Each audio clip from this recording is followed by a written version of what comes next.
Listen up, Gotham. This is Batman. Tune into the Bat Fan Addict podcast with Sammy Warm Hands.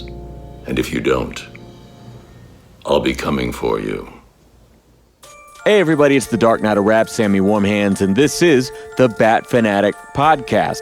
As always, I'll be joined by my co-hosts Ben and Evan, and we are here to talk about the man who has brought real terror to Gotham City, the Batman. That's right, the new Matt Reeves masterpiece in theaters right now. Starring, of course, Robert Pattinson, and I will explain to people why I had such a hard time getting over that casting, why I am fully over it, and I will play a song that I wrote as an apology. That's right. So stay tuned. This is not season 3. We're still on break, but we sat down for nearly 4 hours and talked about this amazing film, The Batman. We're back, but we're not back. This is a special, a one-off episode. You have myself, Evan Vaught. Hello, everyone. And one of the Riddler's followers lurking in the theater aisles, Ben Polanski. No! This is not how this was supposed to go! And we're already clipping the mic. All right, Ben Polanski. I took a risk. Hello. I appreciate it. This is The Batman 2022, not to be confused if anyone was really hoping for the 2004 cartoon, which I want to get to. It's a great show. Reeves ripped this off from Affleck, who ripped this off from that show. So the title is just being passed on and on. There's only so many ways you can do it. A Batman. One Batman. Yeah, dos Batmans. Written by Matt Reeves and Peter Craig. I put an asterisk here because for the longest time they've been promoting Batman the Imposter, written by Mattson Tomlin, as the co-writer of the Batman film. His name is nowhere to be found. So I don't know what happened to that. If he did like an earlier script with Matt Reeves or what the fuck, but he's not credited at all. The Imposter thing isn't a book, it's... Yeah, the Imposter is the Black Label series. Oh, okay. But it was promoted as, I'm pretty sure it says on the back jacket, it says, from the co-writer of the Batman. Oh. Mattson Tomlin, but not there. I know all about Batman. That's why I'm one of the co-hosts of this show. Starring Robert fucking Pattinson, Zoe Kravitz, Paul Dano. I've been saying Dano for 15 years now, I heard him out of his own mouth say Dano. Yeah, I've never not said Dano. Yeah, they introduced themselves on a promo clip the other day, and he said, I'm Paul Dano. I'm like, son of a bitch. Jeffrey Wright, Colin Farrell, somehow, Andy Serkis, and John Turturro. Sneaky, sneaky. Composed, thank you, composed by Michael Giacchino. Can we start real quick right there before we forget? That's the star of this movie. The amazing, ominous theme. Halfway through, when I was watching it, I was like, what does this remind me of? This reminds me of something, I just can't quite place it. Jaws. No, it didn't remind me of... No. Because it's 2 notes. It's so simple, you know? No, not that part of it. The string score, like the melodic part. Yeah. And then after like half paying attention to the movie, because I'm trying so hard to find out what this is in my head. Pacing the aisles. Yeah, touching people on their shoulder. Yeah, hey, like, sorry. What does this remind you of? Does it sound familiar? It sounds like Dexter, which is perfect because that fits the tone of the movie, and it's that kind of like tense and upsetting and like sort of melancholy. Obviously, Batman's not Dexter, so he's not a bad guy, but like there's a little bit of that. Wait, Dexter was not a good guy? He's the protagonist. No, yeah. One thing that regarding the soundtrack, like the second time around, was like, I was struck by it the first time, and then realizing like how little other music was in it. There's like a couple, they feel like 90s alternative songs. Like, is this Nirvana? Yeah. I mean, never mind. I'll come back to it. Yeah, just that's like, got to be a joke. No, it's just something that this movie in general reminds me of, and that's just another thing that helps like solidify it. Another something in the way. I already know what you're going to say, but I won't spoil it. Oh? I'll just make this motion with my hands. Yeah, okay, yeah, nice. Okay. Yeah. So you have these like couple random songs with vocals, and you have like Ave Maria song coming back like multiple times in different forms. But then, I actually didn't catch that at first. That it's when he's singing that Yeah, later, yeah. that's what was playing in the beginning. yeah, it's like, I mean, I don't know, 4 or 5 times or something. And Oh, then, did I mention hardcore spoiler show, guys? Just saying. We never Yeah. hold back, so Go watch Los Batmanos before you listen to this podcast. it's law, not L. Okay? Yeah, my bad. Wow. But the theme just gets played by multiple different instruments at different times, and then just like slight tempo changes, which is really cool. Like When they double time it at Yeah. the end, I was like, it's like Mario getting the Infinity Star. It's like, fuck yeah. And a lot of times they would cut it off like a note early. Yeah. You know, so it'd just be like bum bum bum. You're like, what? Okay, yeah. Oh my god! But they do like, keys, bells, strings, bass. Yeah, they get they a just- lot of variety for how simple it is. And So dope. I mean, I've obsessed over Elfman's score for the first two, and I find it very interesting how you are having to dance around cuts and motion. And like one thing Elfman does really well is he'll be playing like the Batman theme, right? And then or like Spider-Man, right? And then Goblin will come in and you'll get the Goblin thing for a second, and then it'll switch back, and it's not in a linear way the way we think of writing music for our bands or whatever. It's based on what's on screen, and so it's they have puzzle pieces. tempo and like, changes. Now and this puzzle piece gets put in there. It's like they have an NPC or something. tempo changes and meter changes, and Dark Knight Rises is a great example. You would hear that, like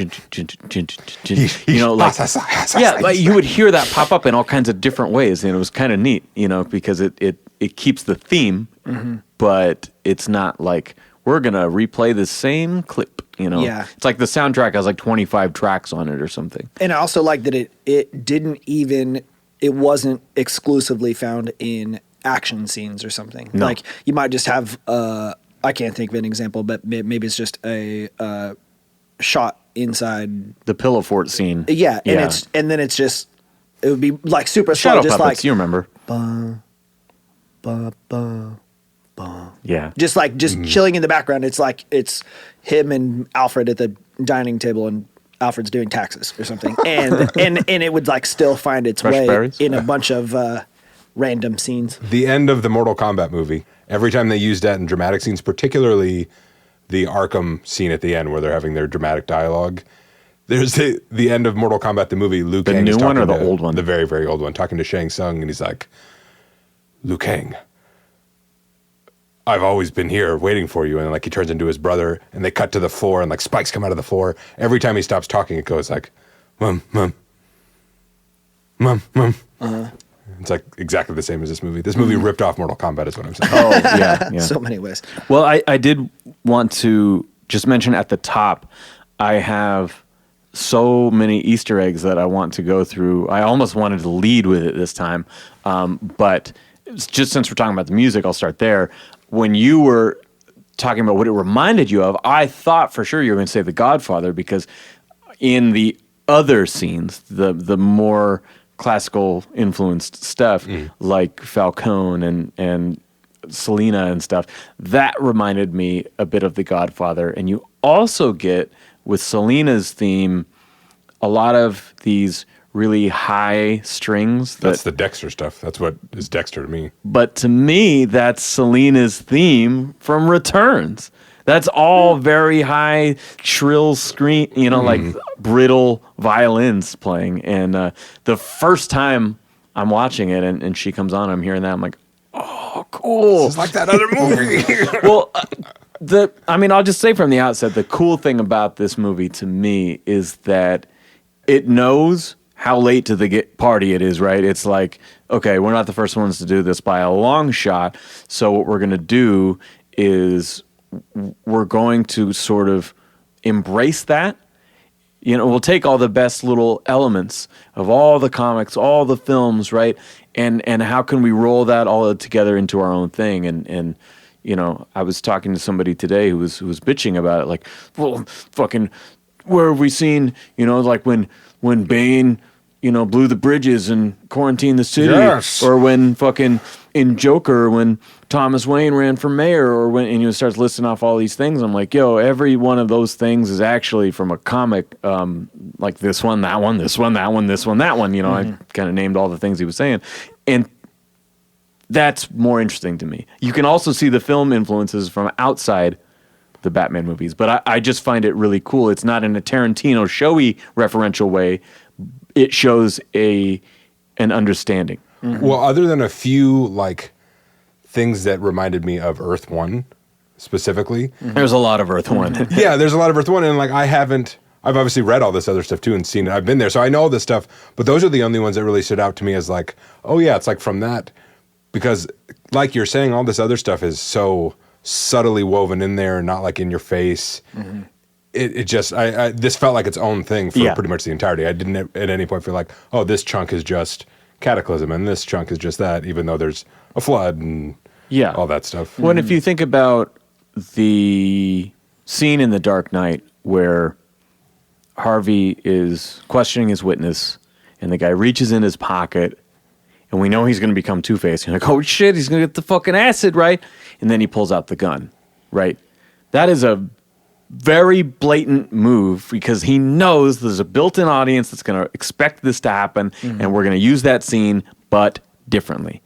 And this movie doesn't do shit that's that heavy-handed. No. More so, I think it's taking character elements than like big story beats, I would say. Iconic set pieces. Yeah, exactly. Those types of things. Visual cues, certain shots. You can feel the influences in it, but at the same time, I've never felt a more real Gotham City, like obviously Burton's Gotham is incredible, but we've talked about how it's like you could see the same buildings in the background over and over.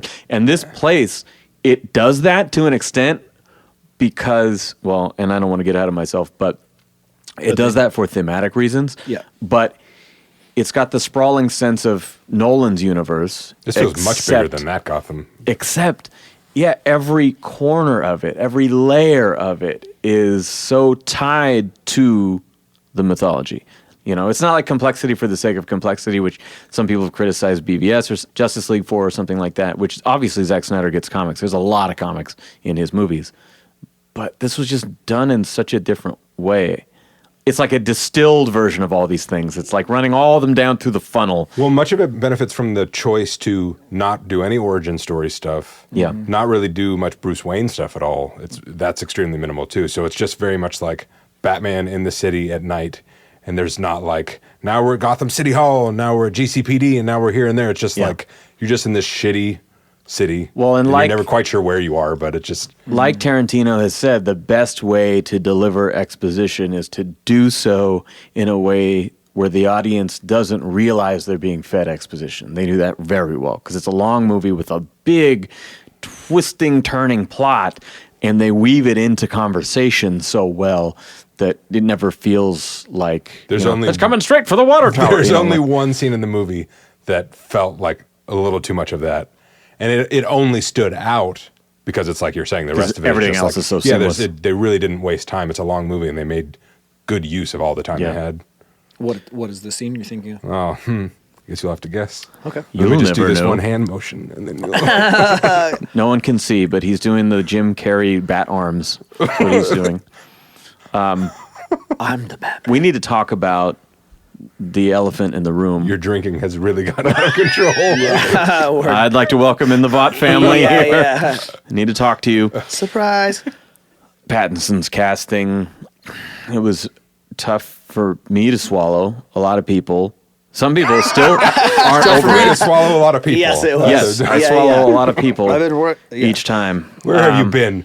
No, but I think a lot of people are still not on board with it. Some people aren't seeing it. Some people are shitting on it unfairly. I've still seen people say like, oh yeah, the sparkly Batman, the Batman who sparkles or whatever. I'm like, yeah, when he's fucking standing in the path of machine gun fire. Like, what the fuck? Like, you can't watch this and think like, oh, that dude half-assed it, or like that dude doesn't embody Batman. I mean, he absolutely destroyed I mean, he was so good. And it's unique. He wasn't ripping off anyone. I guess I could see some of like the Michael Keaton in there because that's the closest of the modern Batmans to him.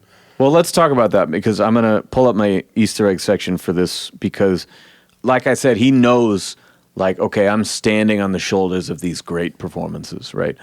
And so I see elements of all these previous versions with Affleck. He's got the fighting skills and the brutality, right? He doesn't have his size, but he can fucking take down a whole room at once without quick cuts. He can do it. With Bale, he has the rage and the intensity that we saw in Begins in particular. Can we just jump ahead to what you think he has of Clooney? Well, we didn't get a Bruce Wayne in this movie. Clooney was pretty much just Bruce Wayne in a suit. So yeah. But Keaton, he actually took a lot from. The obvious comparison is just his stature, his physicality. He's the same size. He's not a big Batman. But the broodiness is he uses his presence in the mask. Like Keaton always said, let the suit do the acting. And there's something magic about the expressiveness of his eyes, the intensity of how he's looking at people, like he's not moving his mouth in any way, like just that first scene with all the cops mean mugging him, right? And the way that he will move his eyes without moving his head, and his mouth never changes expression, right? All that shit is first movie, 89 Keaton shit. And the other thing I would point out is the eccentric Bruce Wayne, which was very much Keaton's version. He was the only one who did a weird recluse guy that no one even really knew what he looked like, and didn't play the whole hammed up version, This was prior to Conroy really kind of solidifying that. I mean, to me, his performance kind of runs the gamut of all of those things and being so rooted in the comic stories and lore that it's like, I've never seen such a fully realized Batman, not just a Tim Burton going, well, what if I use that character in my zany universe, like Batman Returns? It's like, I love that fucking movie, but how much of a Batman movie is it and how much of a Tim Burton movie is it? You can have that discussion. I would give Ben Affleck credit for being the only other Batman that really, really nailed a specific like comic book version of Batman. Because he's like the Dark Knight Returns Batman. He's just that. Or the Bruce Timm Batman. I mean, he very much, like, there's a lot of side-by-sides of him and I don't even mean the visual. I just mean like the character style and the demeanor and the outlook. Whereas and the intensity of him too, because you have like the 1% chance scene and some of that shit where he's really intense, or when he's branding motherfuckers, you see that in Pattinson. Whereas Michael Keaton, and granted Michael Keaton's like a pivot point where like everything after that kind of apes that a little bit. Yeah. But Michael Keaton and then obviously Val Kilmer and George Clooney and then even Christian Bale all kind of did their own thing. Where, again, other than that specific Ben Affleck version of the character, this feels like probably the closest it's ever been to when I think of how Batman would be in the room, the way he looks at things. Yeah, and you see him interacting with cops and other situations where he is just in a room. With a bunch of other people. Yet, at the same time, you're seeing him completely using the shadows and the darkness. There's that great shot in the very beginning just with the narration where the guy robs a store, and then he's about to run out, and he sees the fucking signal, and he stops short of going into the shadows and backs up into oncoming traffic. Like, that's fucking hilarious. They use that mystery more than we've seen. Like, in Begins, they had, like, where are you? Here, and he's doing the upside down, like picking people out of the fucking room. Freddy Krueger Monster Man stuff. Like, that shit's awesome. I love that shit. And we haven't got too much of it. It's normally like we'll introduce Batman that way or something, but he does it a lot, I feel like, in this movie. Creeping in and out, and then at the same time he'll use the fucking like front RoboCop door? stomp. He's got the fucking the Western cowboy spurs when he walks into a room. Like, I thought his first appearance could have just been a trailer by itself. Yeah. Of just like the long walk. Wasn't that the teaser? Wasn't that the first trailer we ever actually saw anything? Was him coming out of the dark and beating that guy in the face? It was in it. It was in it, but not the long walk up. Yeah, we saw that kind of uncut beating, savage beating, but not the lead up to it, which was cool. I've never seen something before that so thoroughly justified my desire to speak as little as possible. Like, especially after the last time I thought about our conversations about cell phone etiquette and responding to people, and I was like, in my head, like, Batman wouldn't do it. Like, he wouldn't talk unless he wanted to. Like, this needs to be how I live now. Well, and he has Keaton delivery when he has to deliver a lot of lines. Like, Bale struggled in the later movies because he used the same intense, raspy voice for We're gonna see him over there. Pedantic go conversation, though. You know, and so, like, when he's having more dialogue, Pattinson would slip into the Keaton. But then, if he's interrogating someone, he throws Penguin up against the wall or whatever it was, you see the Bale come out. He really knew when to lay off and when to step it up. This is like a more dynamic Batman performance than we usually get. It's usually one thing in the suit, one thing out of the suit. This is multiple things in the suit and nothing no else. Change outside of the suit. If you're lucky, sometimes it's just the same thing the whole time. Clooney, answer.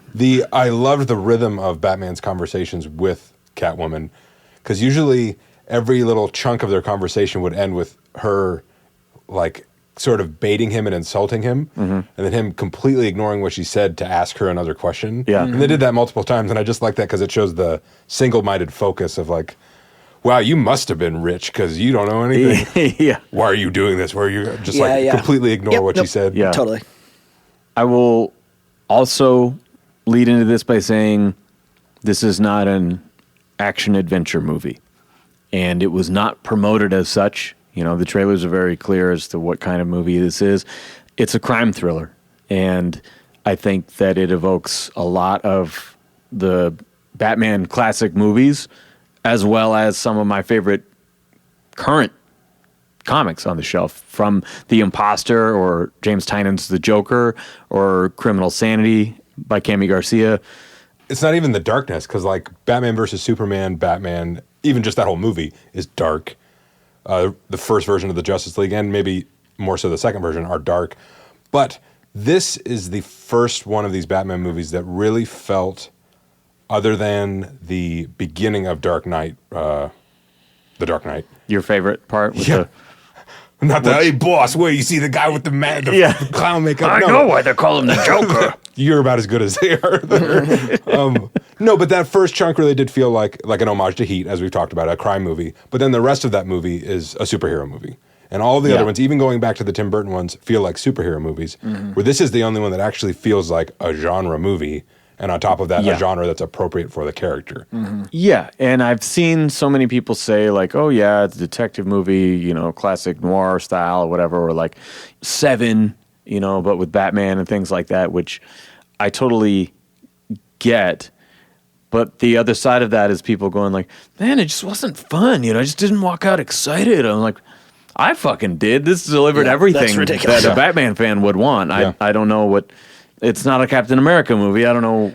Yeah, exactly. It's not like punchlines and bright colors, and I mean, sometimes it's really obvious how much people want to be fed stuff. Look at the cover of Detective Comics for the last year and a half, right? Who do you see? Lee Bermejo.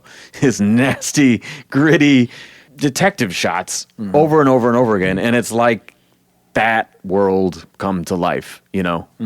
I guess that's what I mean when I say that it just feels the most true to the material. Well, Gotham didn't feel like, in a lot of the other ones, it feels like Gotham sucks, but like all Batman's got to do is just like, you know, fix a few things and then it's good until some crazy people show up, but it's still kind of good. Where like this Gotham just feels like it sucks and it will always suck. Like year one. Well, but yeah, year one is kind of like Batman Begins, where it still has that feeling of, maybe just because of the way the city is portrayed, it doesn't look so shitty. Like this looks like the Gotham. But Gordon riding through it on the train and seeing how fucked up, you know, just like, oh my God, it's endless, you know? But it feels like he makes it different, where in this, by the end of it, it still doesn't feel like he's made a difference. It's just the city, it's a shithole. Yeah. Well, and I think sometimes it's just the way that stuff is conveyed visually, you know, because if Gordon is riding a train and he's like, look at this Shitville, but he looks out the window and it looks like Candyland, like or like a nice average Yeah. big city. It's like but this is suburbia. Yeah, so like it has to align with what you're trying to tell me. Like, if you're telling me that it's filthy, then I need to see some needles or something. Just I need more trash piles. You know, like garbage convince everywhere. me. And like year one, That's one thing that Joker did very well. The Todd Phillips Joker Mm-hmm. is just it's 70s New York. New York, exactly. You know, Yeah. or in 1982 or whatever it was based in. But And year one is kind of like, or if you were to look at some of Frank Miller's stuff or something, where it's like flat pop art colors or something like that. But like, okay, you're making a style choice, but it doesn't also jive with what you're trying to tell me about this, like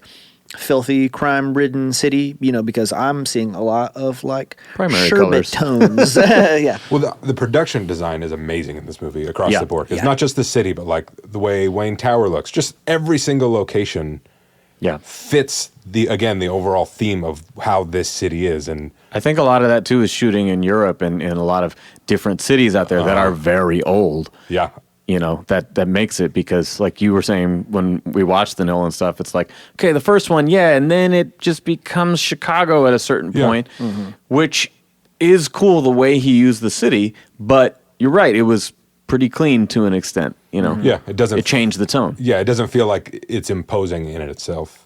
Now I want to talk about Paul Dano. Dano. Yeah, right. I believe that, and I'm going to say some things that'll probably sound hyperbolic, but I've put a lot of thought into it this week, and I really think that Paul Dano is the scariest comic book villain I've ever seen.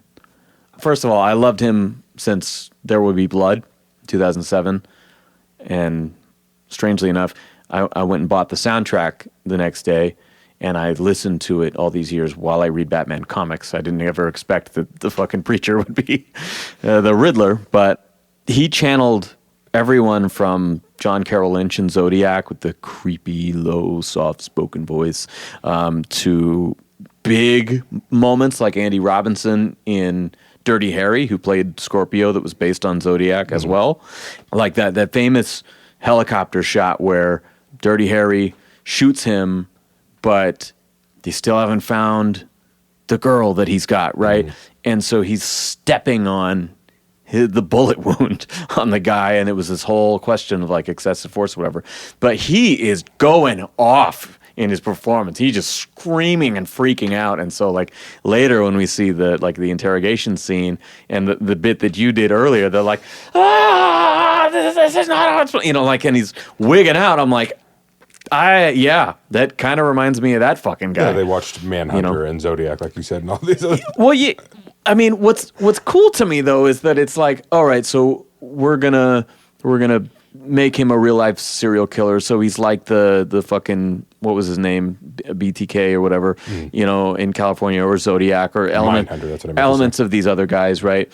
But then you're also looking at other things that those were based on, right? And so it's just very, very well researched to me. Like I don't know if it seems like Reeves's Prism is kind of invoking all of these little things, and maybe that's part of how he's directing it. But There's a big challenge both in the way the character is written and then in the performance of the character, following up Heath Ledger, where if you're going to do a guy who is a Batman villain who's like wacky and a little nuts, it would be very, very easy to just fall into just that character again. And I've seen people accusing this of ripping off Ledger, and I think the only reason that a simple brain would interpret it that way. That's low of you. That's very low. That's how I feel, because I'm tired of this shit talk.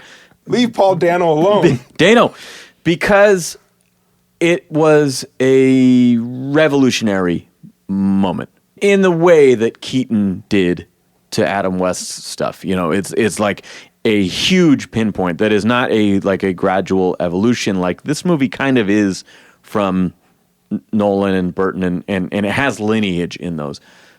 But Ledger's performance didn't, and Keaton's performance didn't. Those were really revolutionary moments. And so I think Heath being the big game changer that it was, I mean, what other comparison are you going to make?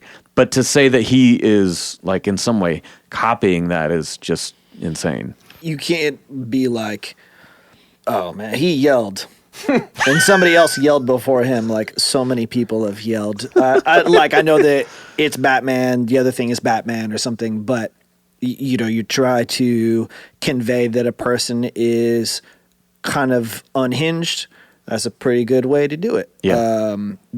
What do people do when they are angry? They yell. Like, certainly not the first person. Not me.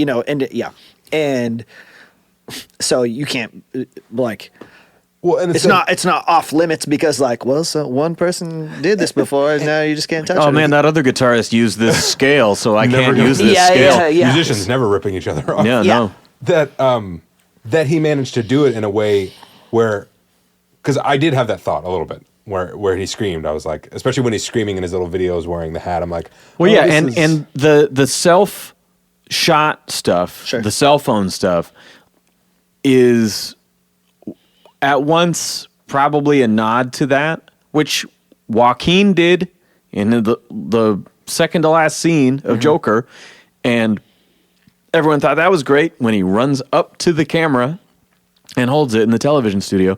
That was a cool little nod to it. This being a recurring bit, I could see why people would draw that what parallel even more. Saves it is that after he has his outbursts or screams, he lands in a different spot than Heath Ledger's Joker would land. Where Heath Ledger would have a screaming outburst and then he would cut end off. No, he wouldn't cut off. I'm not specifically talking about like those scenes of like being filmed, but just anytime he would, kind of show the menace underneath and lose it, he would almost always immediately follow it with like a meow, like a twee and kind of like now he's happy and silly again. Where with Dano's Riddler, he has these explosions and these outbursts, but he comes back down to a level of he's still calm and he's angry. He never lost perspective or like went manic or bipolar or something like that. He just exploded for a moment, but came back down to the sort of whatever judgmental arrogance he's living in. And he does this thing, and like there's such a musicality in the way that he fucking talks that I know, it makes me creeps wonder me how out. many times he had to try to do some of those things, because that'd be if it's counterintuitive to trying to be random, but then like practicing being random or something. And to be able to like harness your performance in a way that if it was just a one-off, like cool, because you actually did capture the moment, but he did a really good job. If he actually was filming himself in those scenes, they're like, you did a really good job at that. Kept your head in there pretty good, and that was awesome. And I mean, I love when he's like off camera when he first picks he, up, like, creeps and it's just like in. side face Like profile Chopper, as he he's like just walks Easing in. into the performance himself. He's like, Exactly, like, okay, this is how I walk into the scene, and it's like, goodbye. I've been trying to reach you, I also like how in the interrogation part he talks about the mask allowing them to be who they really are. Yeah. And I think it's cool Like, because this is the real you, isn't it? until the like no part, he acts one way without a mask and then a different way when he has the mask on. Yeah. He doesn't do the obviously like the stuff that's like because of the mask. Which is funny because like I'm in the theater wearing a mask, feeling the same thing when I watch some of those scenes. Like Popcorn. I wanted to acknowledge before we moved on from Riddler that there's shades of James Jr. in Dano's Riddler. James Jr. Gordon. Is that an album? From the Black Mirror. Oh, yeah. Once he's finally unmasked, the way he looks. Agreed. Like if they could give him the Elijah Wood white glasses from Sin City, Like that the would be Tim like Sale that would reflection. be pretty spot on. He reminded me a lot of the way Scarecrow is portrayed in the Arkham games, particularly the third Arkham game. Scarecrow is like the main villain. He has a menace that the Riddler generally doesn't have. Even the Riddler is almost always silly.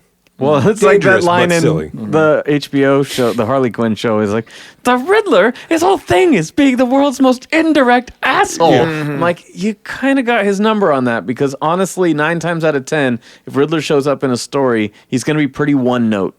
Yeah. And in the hands of an exceptional writer, he's fucking great, but like that's so rare. Well, and I think he's one of those villains that's easy. Like we make fun of Calendar Man, or those people were like, Yeah. most writers are like, this is dumb. By the way, did you know that there's such a thing as the Julian Day calendar? Yeah. I did not know that. I learned it at work the other day. That's the one before? I guess Yeah. before the Gregorian calendar. Yeah, this fucking blew my mind. What? Comic book writers are nerds. Yeah, And the further you go back, the nerdier they are. I've noticed. I do like though that I think there's We're a lot definitely not though. Just for the record, We're more of a dweeb. yeah. There's a a geek. lot of I'm a times dingus. where Batman does get to do detective stuff. Say it's like a shell casing or fingerprints or flashlights, other Batman stuff. Yeah. But Special freaking flashlight. But Riddler is cool because he might be a silly goose, but he also challenges Batman's intellect, and I think that that's cool. Which is funny because on one hand he's like so dumb, and then on the other hand is the only person smart enough to like do some stuff like that to Batman versus just leaving Batman, breadcrumbs, forensic breadcrumbs in order to like figure out stuff. Well, and I know that.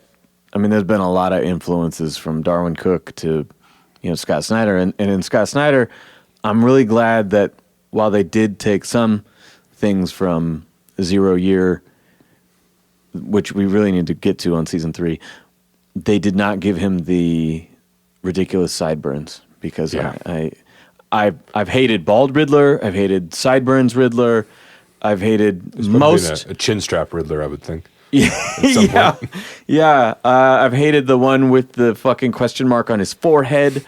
Hated the leotard Riddler. I mean, there are so many dumb Riddlers that this, like, I've seen some people be like, well, it just doesn't even look like the. I'm like, yeah, that's the point. It's supposed to be. But I think it did look like him. This He got dude the was a beats real right. guy. Not physically imposing. His face, thin. Yeah, glasses. This looked like the Riddler to me. Yeah, boy hair. Well, but like his costume. I mean, like his suit. Yeah. But but Riddler is a super case of you just designed this for comic books. Like you were not thinking about a live. I mean, I like that in the old '60s in the Adam West Batman. Oh, it's perfect for that. Of government grants. Yeah, and exactly. deals. Like like call me today. white glove, Mickey Mouse gloves and stuff. And as silly as I think that is, I really like it. You made a silly character, but that doesn't fit in a serious story. The animated series version and the Adam West version are my favorite.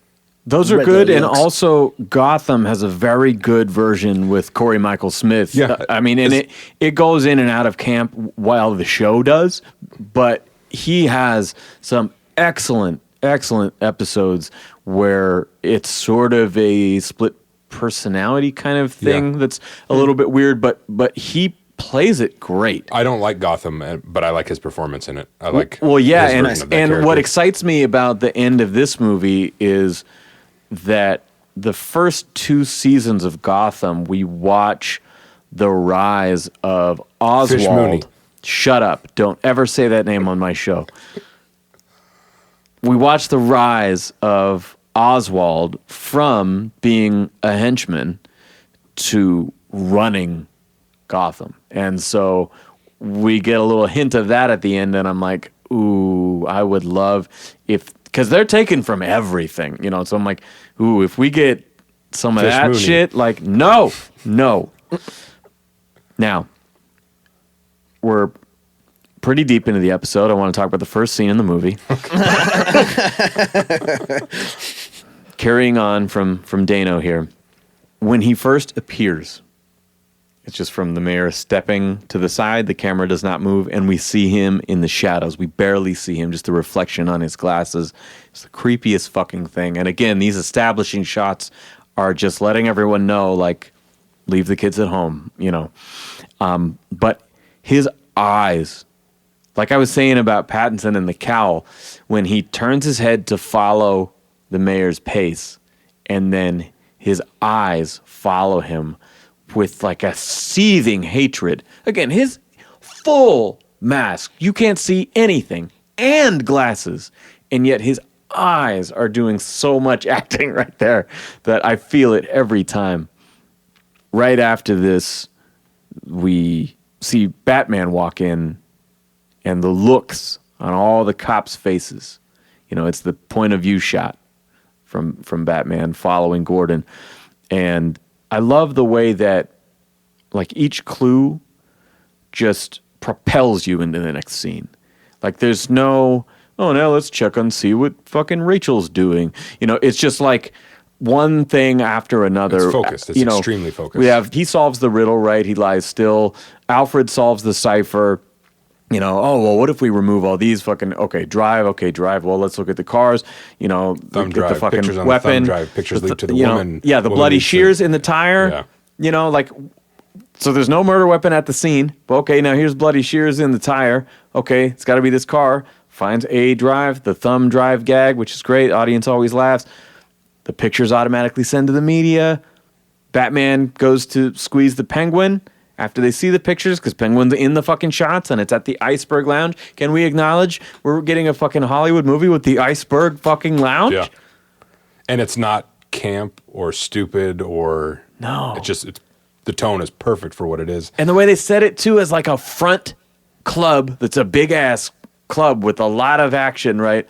But then there being like the secret gangster 44 club. below. You know, that's so fucking cool to me. And riddle me this. Have there been any other Batman movies that have a scene like this one does, where Batman just walks into a room with a bunch of cops and like examines a crime scene? Because I feel like that's a thing we see in comics all the time. Yeah, but none of the movies have done it, because they're always either like the very beginning when he's just first starting, or the way they portray him is just never working with the police the way he's accepted in the comics. Yeah. There are moments like in the bank vault in The Dark Knight. Doesn't he kind of show up like after everyone else walks away? Well, he shows up several times I think in that movie in particular, like, you know, in the bank vault, in the rooftop. There was the scene where it's in the apartment and there's the two dead people and their name tags are like so-and-so Harvey, so-and-so Dent, right?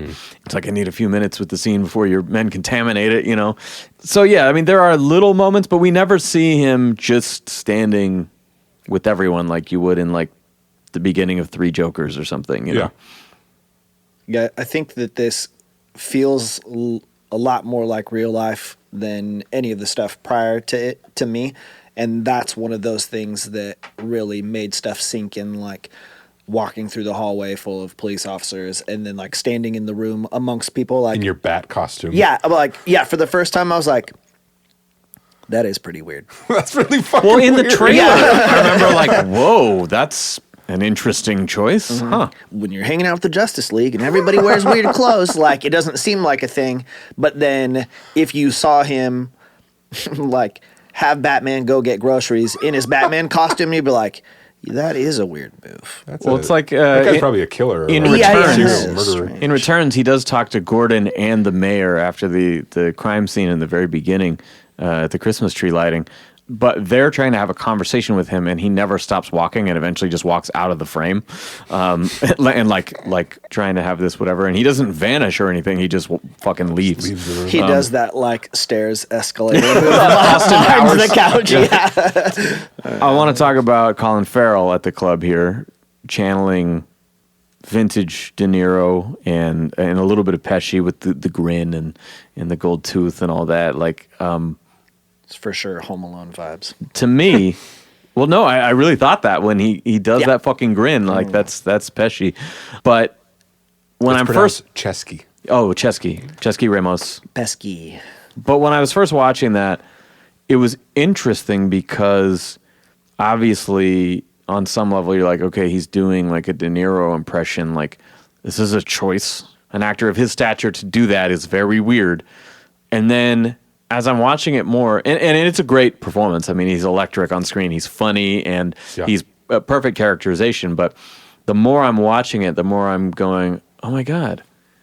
Remember Gary Frank draws Penguin as Joe Pesci. Like, that was one of the things when we were reading Earth One. I'm like, fuck, he's a dead ringer for Pesci. That's so interesting. And so we've always had versions of Crime Boss Cobblepot, right? And the Iceberg Lounge and him having information on everybody. And so all those things are true. But to go, oh, well, you know, that's kind of interesting. What if we play him like that? And there's moments where he is sort of the classic, you know, Jimmy from Goodfellas, sort of too cool kind of gangster movie type.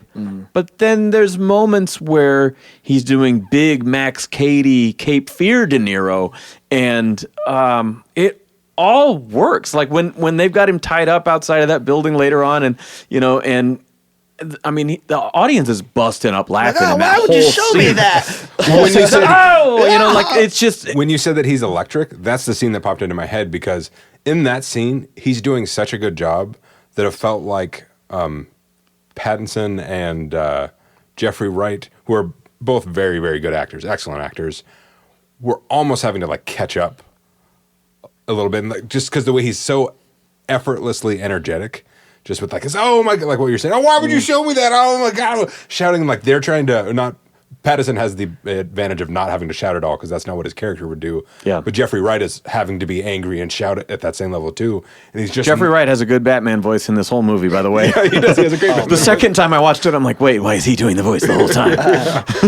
In that scene in particular, it stands out. And he does in that scene actually catch them off guard, kind of, because they think they have an idea about what's going on. He's the rat, and they finally got him. And They he's just like, gotta no, squeeze him. I got, you know, so one, being conveyed by the acting, and then two, like they are actually kind of caught back. So, you know, like, how am I going to, like, man, I'm embarrassed. Honestly. I mean, I think I'm that so scene is sorry. interesting too. I mean, not to jump ahead, but this is not going to be our exact beat for beat plot review like normal, because I can't really do that. I can't take notes in the theater. Anyway, that scene is interesting because I recorded it all. That's why I was standing up. Oh, got it, Do you got just it. want to watch it now? yeah, I kind of actually do want to leave and go watch it again, but they are both pretty sure they've got him. Yeah. And they're telling him what happened. And he's like, you guys fucking kidding me? Like, he's letting them tell him this whole thing, and then he gets to rub it in their faces, right? And so there's a little bit of that works. Like, he's the one tied up. He's got both of these dudes. They just abducted him, right? But the power dynamic shifts when they realize they got it wrong. And he has leverage because he has information, you know? And so I think it plays to what you're seeing. Yeah, that's part of it. But I just think he's just killing it in that scene, and Yeah, it's hard to quite hit that same level. he's very good. In The Crow, he's got not main bad guy, but you know, you got your 4 fire it up guys, and he's got him in the car, and he's got his head all taped up to the steering wheel, and the way that guy speaks is like, the tone is so identifiable to me. He's like, why, like, what do you want? Dead. Once you're dead, you can't come back. What do you want? And he's not giving him any answers, but Oswald talks in like a register that's very similar to that in this part, where it's like, wah! It's just like really pitched up. And, Well, and that's the stuff that reminded me of the more acrobatic De Niro, like that. Yeah. That when I think Pacino is a more obvious example of someone who flies off the handle sometimes, but De Niro can turn on a dime. Any of those scenes where he seems in his movies very upset. Yeah. Like genuinely upset or distressed, and he's like, oh, he's kind of Well, twisting his like head around. in Goodfellas, you know, when it's like people are buying fancy cars and buying, you know, and you start to see him fucking, you know, go from cool Jimmy to like, well, I fucking told you, you know, and just like lose it. I want to talk about Batcat because this is the most accurate Batman Catwoman that we've ever had. They had great chemistry. Also think it's interesting how you mentioned that it's a little different how they play it. There's sort of a power shift in Batman's favor because a lot of times he is chasing Selina for information and she is leading him on a chase or whatever. And in this case, she really kind of needs him as well. And so when they first square off, first of all, straight out of the animated series, how she lowers herself down from the ceiling on the whip. And I saw those glass panels and I was like, oh, he's going to jump through those. And he didn't, but she just finished cracking the safe. I love those close-up shots with the eye on the lens and then the silhouette of the cat ears. And I'll just mention this because her mask leaves something to be desired when you just look at photos before you see the movie and you're like, oh, that's it. That's it. God damn it. That's the costume, because right? It's contextual. It's not really meant to be. Yeah. I put my mask on now and I go out. And it's the same thing with Pattinson's cowl. I'm like, God damn it. Like, the armored suit is cool, but and a lot of people feel the same way. Like, that fucking cowl looks so bad with the Gotham by Gaslight stitches and it just looks so fucking stupid. But it is never lit in the movie in a way that all those leaked photos or advanced shit that we saw would make you think. So the ski mask thing is great. But anyway, those nice little shots of her, and she finally glides the door to the safe open, and he's just fucking there. And you never hear him land, but he retracts his, grappling hook or whatever, and she runs up the fucking wall, tries to get on, he blocks every single thing. Normally they can kind of one up each other back and forth. In this case, he clearly has the fighting advantage. But then she runs up the wall to okay, I'm gonna fucking jump kick him or whatever, and he just immediately catches, turns, and they're back. He slams her on the table, and it's like, okay, he's in full control here. But she's doing a really good job she's making a good go of it. Oh yeah, all her moves are excellent. Yeah, somebody else would be disarmed. Yeah, every other person hurt, she fights. But I'm not saying she is in any way insufficient. I'm saying it's cool that he is that he is that fucking ready for anything all the time. It wasn't like Keaton seeing her and I love that scene where he's like, what the fuck, it was almost like the security guard. I don't know whether to open fire or fall in love, he's really confused as to what's happening right now. It's like the blood is going from my head down to another place, but this lady's kicking me in the face. And I didn't spend 9 years in Tibet focusing all my mental energies in self-control.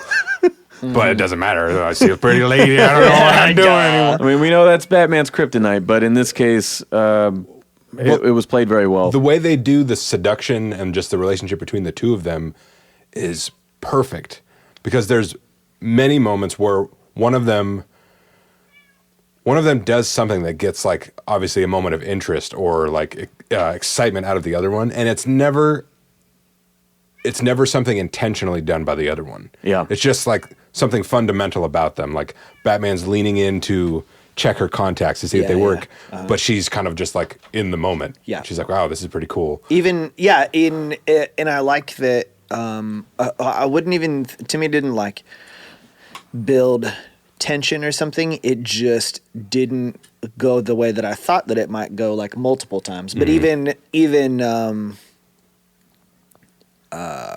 they're fighting in this room. Batman hears something that she doesn't hear. Yeah. Because he's Batman, and they sneak around the corner, and he puts his hand on her mouth, but it hangs out there so long that it goes from being shut your mouth, you're being abducted, to we're hugging. It ends up just looking like a back embrace or something. Yeah. But and then he's totally nice to her about she kind of explains herself, and he's like, passport back, I'm nice guy Batman. Yeah, I love that scene. I was going to talk about that shot in particular because it does hang so long. It's one of those great scenes or one of those great shots rather, where there's action happening elsewhere, but what's important is how these characters react to it. Mm-hmm. And this is the first time they've directly interacted because they only kind of passed by in that other scene. And they're having that long embrace, which is not a friendly one, but at the same time, there's an immediate closeness that they're forced into right away. Yeah. That sort of sets the stage for their relationship. Mm-hmm.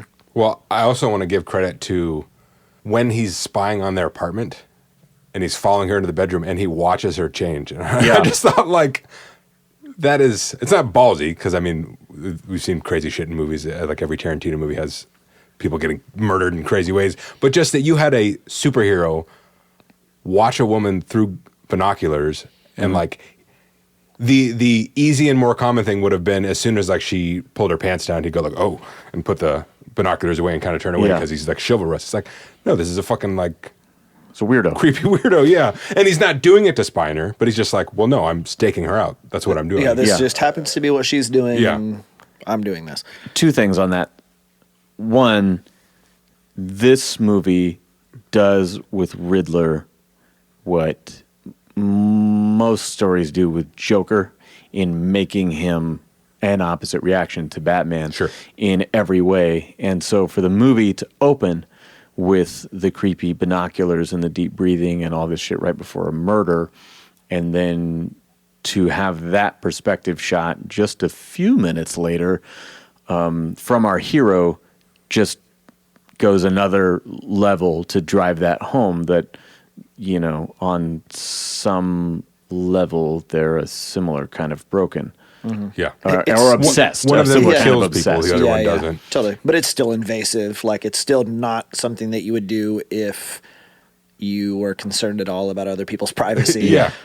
Well, and my second point to that scene is trivial, but just I was impressed that she was able to have a suit designed for her in which you can suit up on screen in 10 seconds. She seemed to put that on very quickly. Can you think of how long and how many people would have been involved in putting on Michelle Pfeiffer's costume? You know what I'm saying? Like, and so it's one of those Chris Nolan things of like, okay, well, what if this is in the real world? How would a practical, you know? And so maybe at first glance, the cat suit in this movie isn't like super.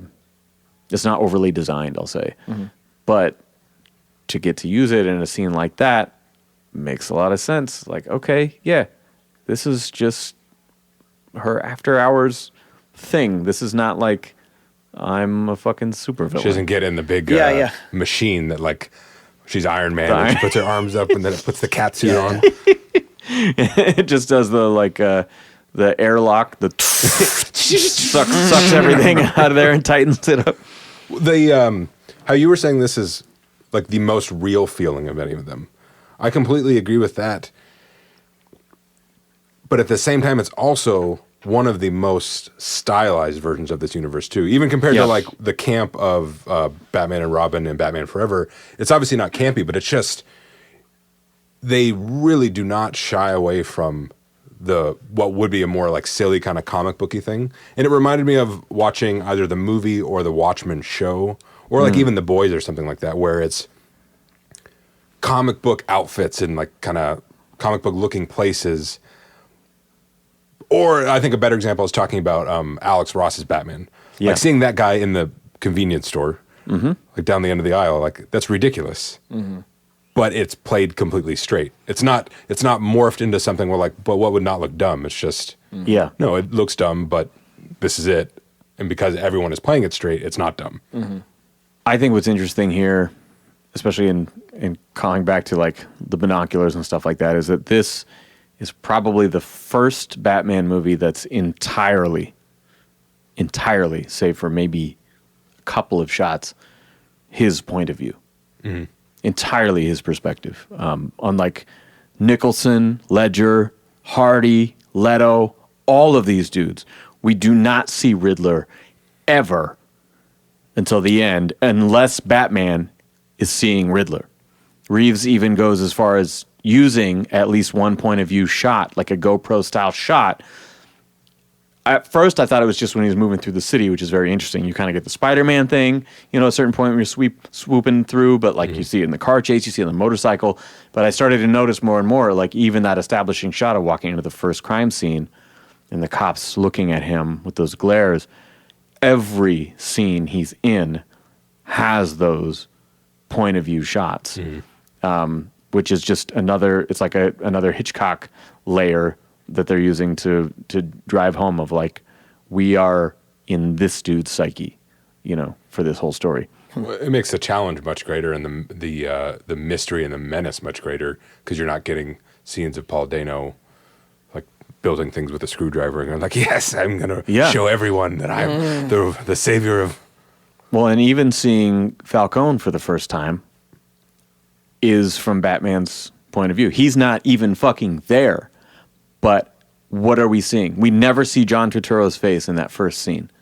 We see Batman's monitor of the feed from Selina's contact lens, right? And so she's there, and we're seeing some of her in person because we kind of have to see her. She's the surrogate. But when she interacts with other characters, we're mostly seeing that through his screen. And that was another thing that reminded me of RoboCop, actually. And I rewatched that, the first two RoboCop movies the other night, because it was like, man, I kept thinking that with the stomp through the room, right? But then as I started watching that, I was like, oh, fuck, this has tons of those perspective shots, like as he's being rebooted, and there's all the people over the top of him on the surgical table, and then throughout the whole thing, lots of shots of him walking through the hallway and all the cops looking at him and shit. And because he's so expressionless in the suit, it really is RoboCop-ish, because it's the same of like metal covering the entire top half of his face and a completely expressionless chin. Yeah, and honestly, I mean, now I'm just going into Easter egg territory, but like watching him just take machine gun fire like it's nothing. When he shoots that guy in the nuts. Yeah, exactly, through the girl's dress. Yeah, no, I think that is cool. We've talked about like, well, you don't want to make a character too invulnerable and whatever, but I think for this movie, it's fucking awesome to have RoboCop Batman. Like, it works amazingly. Yeah, and there's a few scenes where I thought, like, oh, that guy should have just shot him in the head right there. Or, yeah. Why didn't they shoot him in the head? Well, I think they're all aiming center mass at this point, because he's moving around really fast. He's in the shadows. He's taking on 17 guys. And that's what makes it, because they convinced me of the speed of it. Yeah. To where I was willing to let those go, because I'm like, okay, they're just in the heat of the moment, and they're just... And what we never get is every other Batman choreography. I know Nolan and Bale are very guilty of this, but even Snyder, like the first Nightmare scene, you can see dudes with guns run up to get punched. Like, it's just a thing that movies do for fucking whatever reason. They think we can't see it. I don't know. But this movie never does that. No. Because of the suit. If you didn't have the suit, you would have to come up with ways to fight a bunch of guys with guns and not get shot. And in this one, it's like, okay, well, let's remove that factor.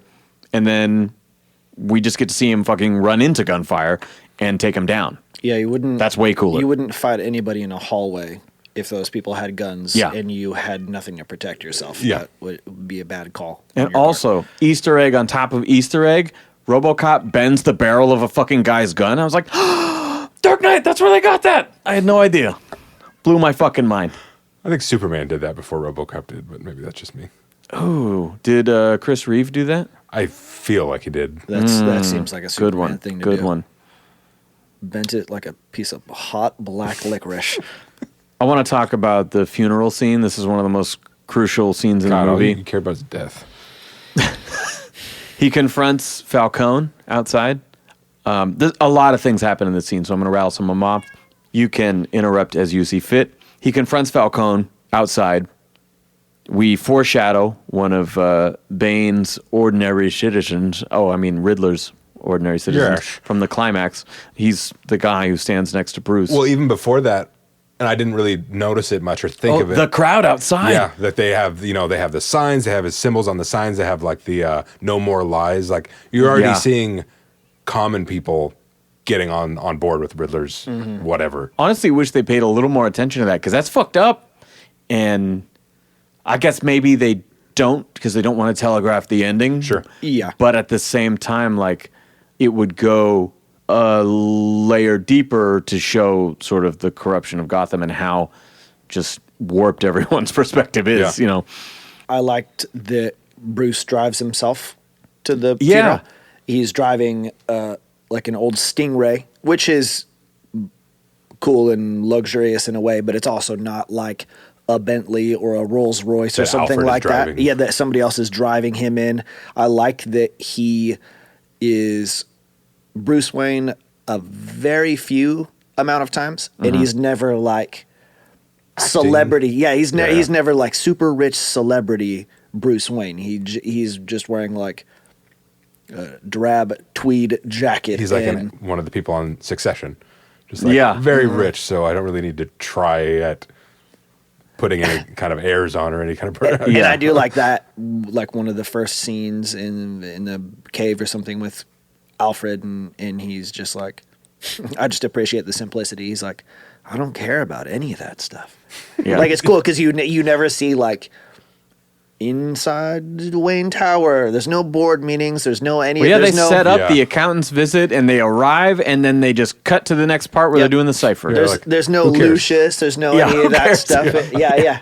Exactly. I don't care about any of that Mr. stuff. Wayne, we've noticed that you haven't been around lately. Yeah. Oh, yes, I'm sorry. I've been drinking a lot of late nights, and you understand. Swedish ballerinas. What I think is interesting there is... Well, and they do that in Batman Begins, too, you know. It's like, those are Bruce Wayne's guests out there. It's your father's legacy, you know, and so they do play into that as well. But what's interesting to me about Bruce Wayne in this movie, even, I think it was until like the second or third time, like I'm still just seeing Robert Pattinson. I'm not seeing Bruce Wayne, really.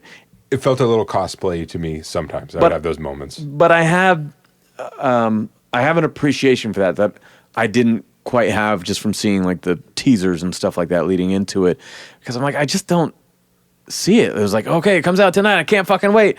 You know, it's also like, I mean, I know they're gonna pull it off. But like, I just don't get it, right? And then after I watched the movie, and especially on repeat viewings, it was like, oh, he never plays Bruce Wayne in this movie. And that's the thing. Like, in that funeral scene, we see him standing across from Gordon and Martinez and the other cops or whatever. Right. And he is standing in the exact same like stance and making the exact same expression as he was in the fucking mayor's crime scene there the last time that they saw each other. And I'm like, this dude's not trying to hide it or anything, you know? And there's like funny gag of the guy like, oh, Mr. Wayne, you know, the guy who was mean mugging him earlier.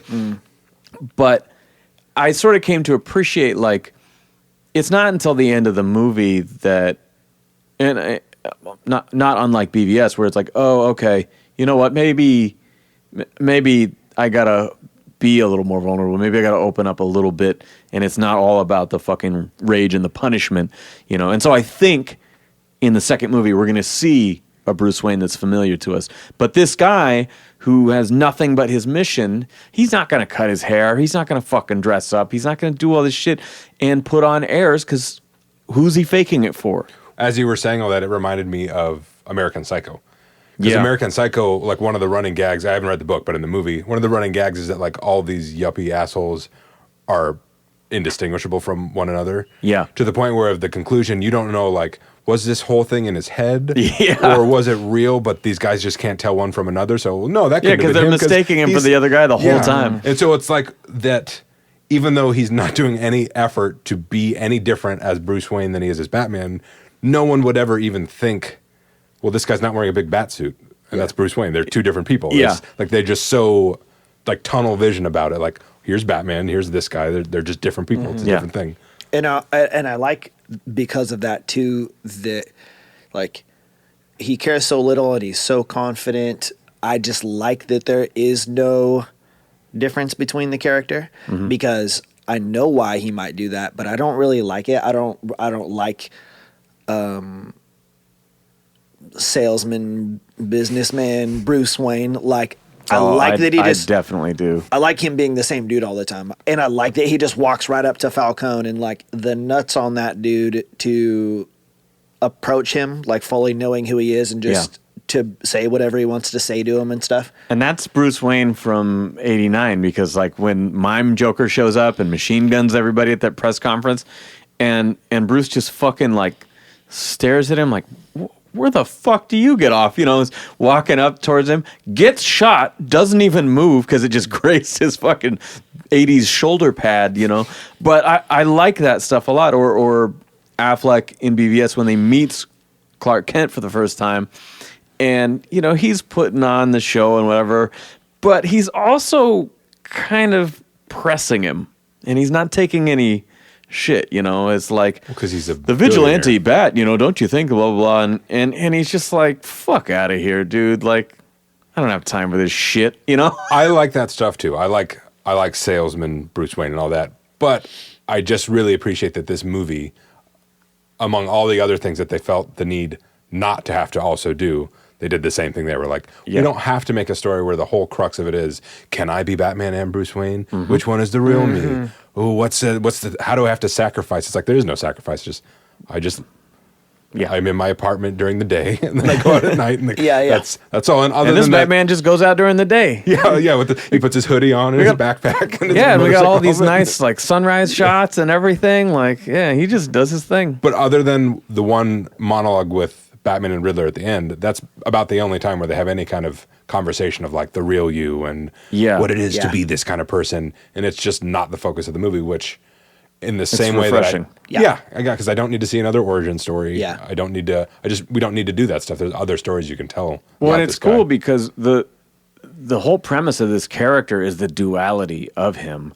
And yet he's this obsessive person who is so consumed by this mission that there's also a place for Batman stories where he is on a singular focus, and then none of that other shit is a factor in his day-to-day life anymore. It's the obsessive guy on a mission. That's exactly. This story. And that totally works for this, you know. And I think what we're going to see in this arc with Bruce is not unlike what Snyder had tried to do with Cal and Superman, because we see him in a place where at first it looks unfamiliar. And why is he not, you know, the classic look of Superman, and why is he not behaving this? Well, because he's thrust in this much different situation. And over the course of those 3 movies, we see him become that dude. I hope it's not that, if I'm being honest. They've had enough stuff that is that. Give me 2 more fucked up, weird. I honestly just need 2 more of this same movie. You can change the gimmick, be true to whatever the villain is in that movie, be true to that, what that feel should be, but otherwise, keep it kind of the same. But I think a gradual 3-movie arc for this dude is something that is more interesting than just doing that sort of a fucking thing in your movie. I don't want it. I don't think it's necessary. I get what you're saying. Like, and I think Batman doesn't need to grow or change. He doesn't. Because characters don't need to grow or change. That's obviously like a. I don't personally, but that's real life. Let me tell you about real life. And Evan does compare me to Batman in that negative way. That it's especially because we've already had multiple trilogies and multiple versions of the same character. Yeah. Not every single one needs to be a 2 or 3 part arc where this guy grows and changes and whatever. How about just a couple more of this? Yeah. A couple more Batman being Batman and solving problems, and maybe he changes a little bit or grows or accepts like. Or maybe John Blake comes in at the end, you know. Yeah, maybe he gets a Robin, whatever. But I don't need him to like. Turns out I should have been friendly and nice the whole time. And my favorite parts about this like Adam West. Are the ways in which it is not like all the things that have come before it. Yeah. And so therefore I don't need them to like, I'm so sold on Batman who doesn't talk very much that I just want more movies of him not talking very much to me. Think about James Bond. I want to say he does have a lot of dialogue in this movie. He just doesn't overdo it. Well, and especially as Batman, he has minimal dialogue when he's investigating or interrogating people, but when he's with like his allies, he talks a bit more. Yeah, he talks a lot with Gordon. He talks a lot with Selina. Always in Batman voice. One of the 3 jokes in the movie. You got a lot of cats. I don't like that line. One of my only cons for this movie is that scene would have got the same laugh if he looks down, sees the cats at his feet, looks back at her, because he's always just moving his eyes, only moving his eyes, right? Looks back at her, gives a look, and she does the, like, I have a thing about strays. Like, that would have still got the laugh, but this Batman is deadly serious would not say that. But I like it because he's not deadly serious in that way, and because there's nothing else of that in this movie, that's what makes him seem human. Again, in the same way where he just seems like a guy wearing a costume, and I mean that as a compliment. He doesn't seem like a badass ninja wearing his ninja armor. He seems like a weirdo wearing a costume. Yeah, he is still just a guy. Yeah, he seems a little like a middle school boy saying He reminds me something of- silly to a girl. He looks like Adam Scott, honestly. That was Not in a bad way. Dude, honestly, when he's wearing the fucking suit, I cannot see Rob at all. Like he's not there. He's a full fucking transformation, and you see more of his face than any other bat suit since Adam West, and yet it's such a fucking, like, just the face he puts on, and just, oh god. And I don't mean to say that I don't believe him as Batman or I don't see him as Batman. I just mean when I look at this Batman, I see a guy in a costume. This is one of those things where, like, in the past I've been so caught up on, like, I don't like the live action version of this because it doesn't resemble how I doesn't picture. have cartoons. Yeah, it's not cartoons. Like there's no person that looks like this, and it's like a con for me most of the time. And in this case, I actually don't care. Like in the case of him and Falcone, I got presented with like versions that are played so well that I actually don't care what you look like at all. Yeah. Because what I like the most is what you're showing me again that I haven't seen before, like the pacing quietly around the room and looking at stuff and the conservation of words and the passion at the right times, and I mean the efficiency of like everything pretty much. And yeah, it's just a smooth fucking one thing after And another. Like there's no fat ever. In that way, I don't. Maybe for the first time, I'm like not caught up at all on. It doesn't matter to me that he's Robert Pattinson or that he doesn't look like any Batman that I've ever pictured, or like I don't care at all because for the first time he is acting how I wish like anybody else would act like Batman. Yeah.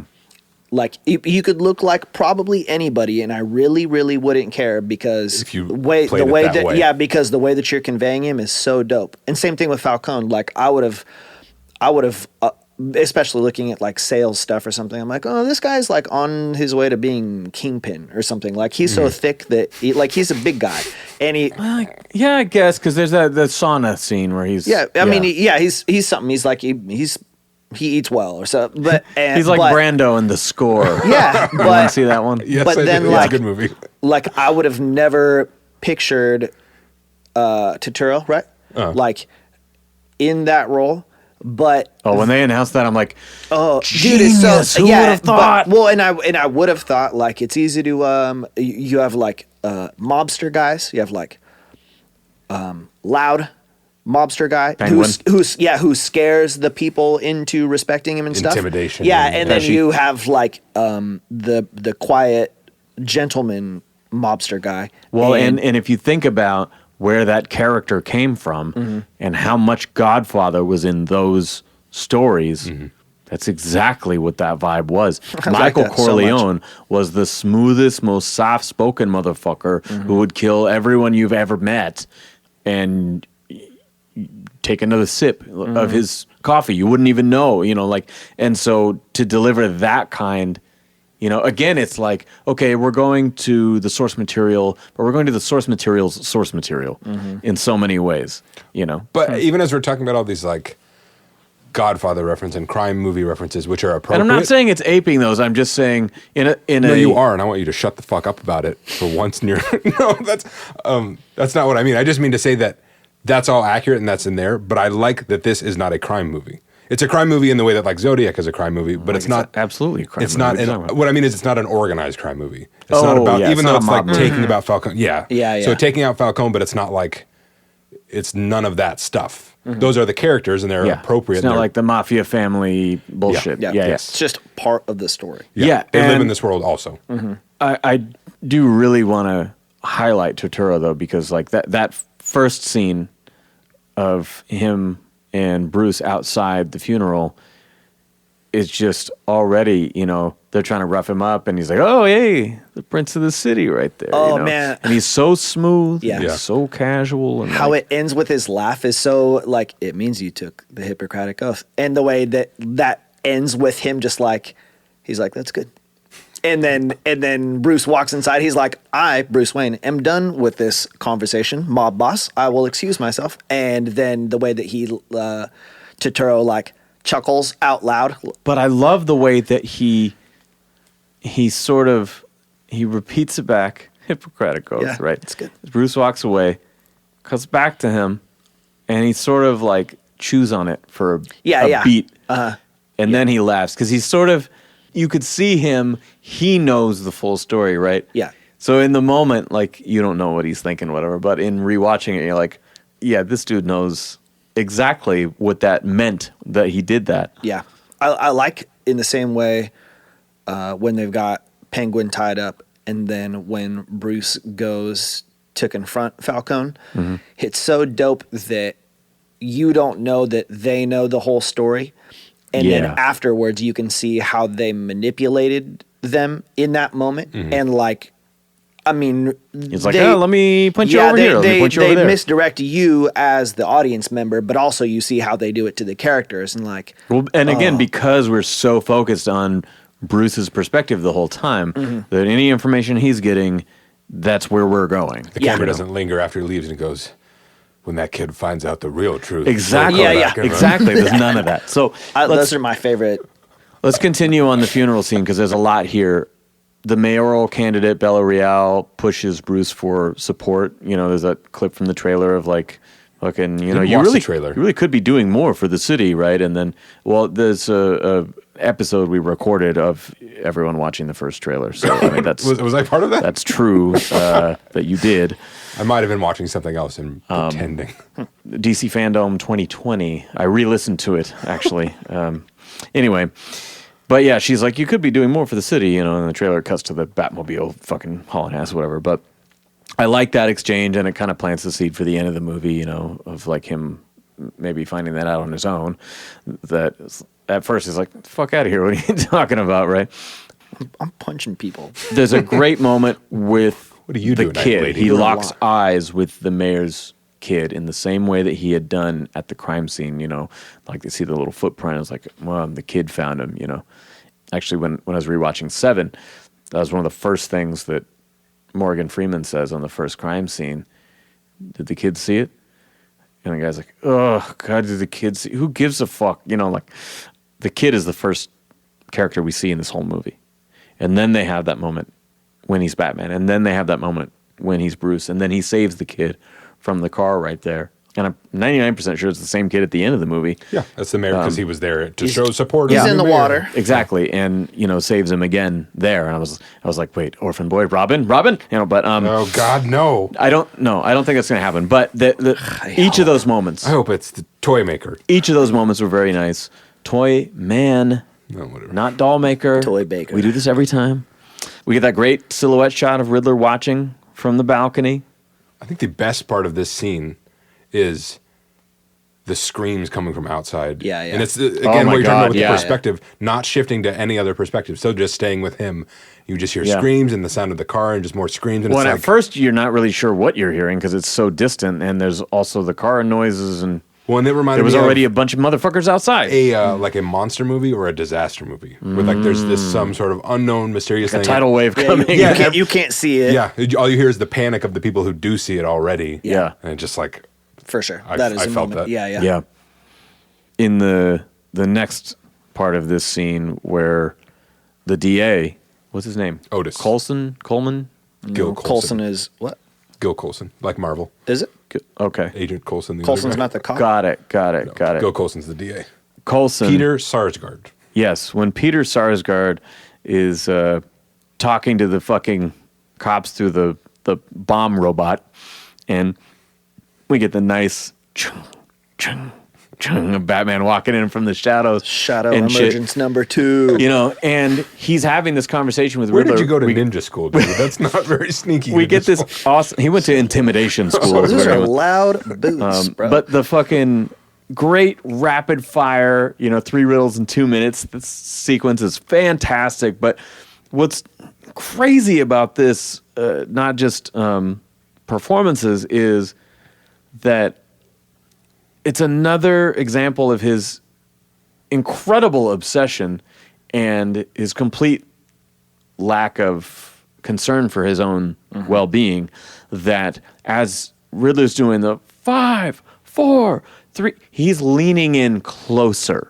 to the bomb because he wants Coulson to answer his question. And he doesn't care at all if it blows his fucking own head off. He just wants the answer. Yeah. I love how smart Coulson is in that part. It's like one of those, and of course he's the DA.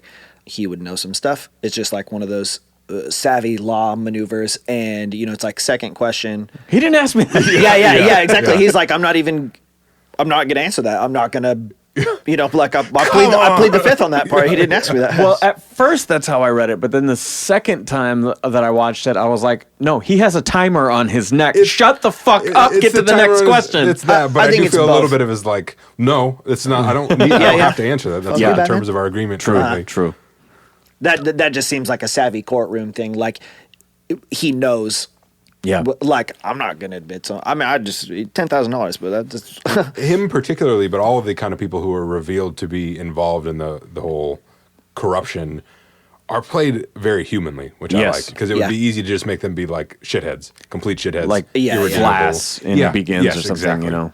And like you feel for him a bit, or like that he's like, well, because if I tell you, he'll kill my family and people I care about. Exactly. If I don't tell, I'll just die. And this guy is willing to blow up instead of have his kids killed or something. And this leads into the amazing scene where he wakes up in GCPD headquarters and there's like That was a big 20 cops in there. just right before that, I felt like pro list is like how well this whole movie seems like sonically mixed to me. Yeah. And The sound design, dude, it's the so, dialogue yeah. mix. Oh My my God. The loud stuff is loud like it should be, but it's never In too IMAX, loud. it It's was not, deafening, but in the regular really? theater, it Actually, was fine. I saw it IMAX the first time, in regular theater the second time. I like the sound more in the regular theater. Me too. It yeah. just like the balance was better. Yeah.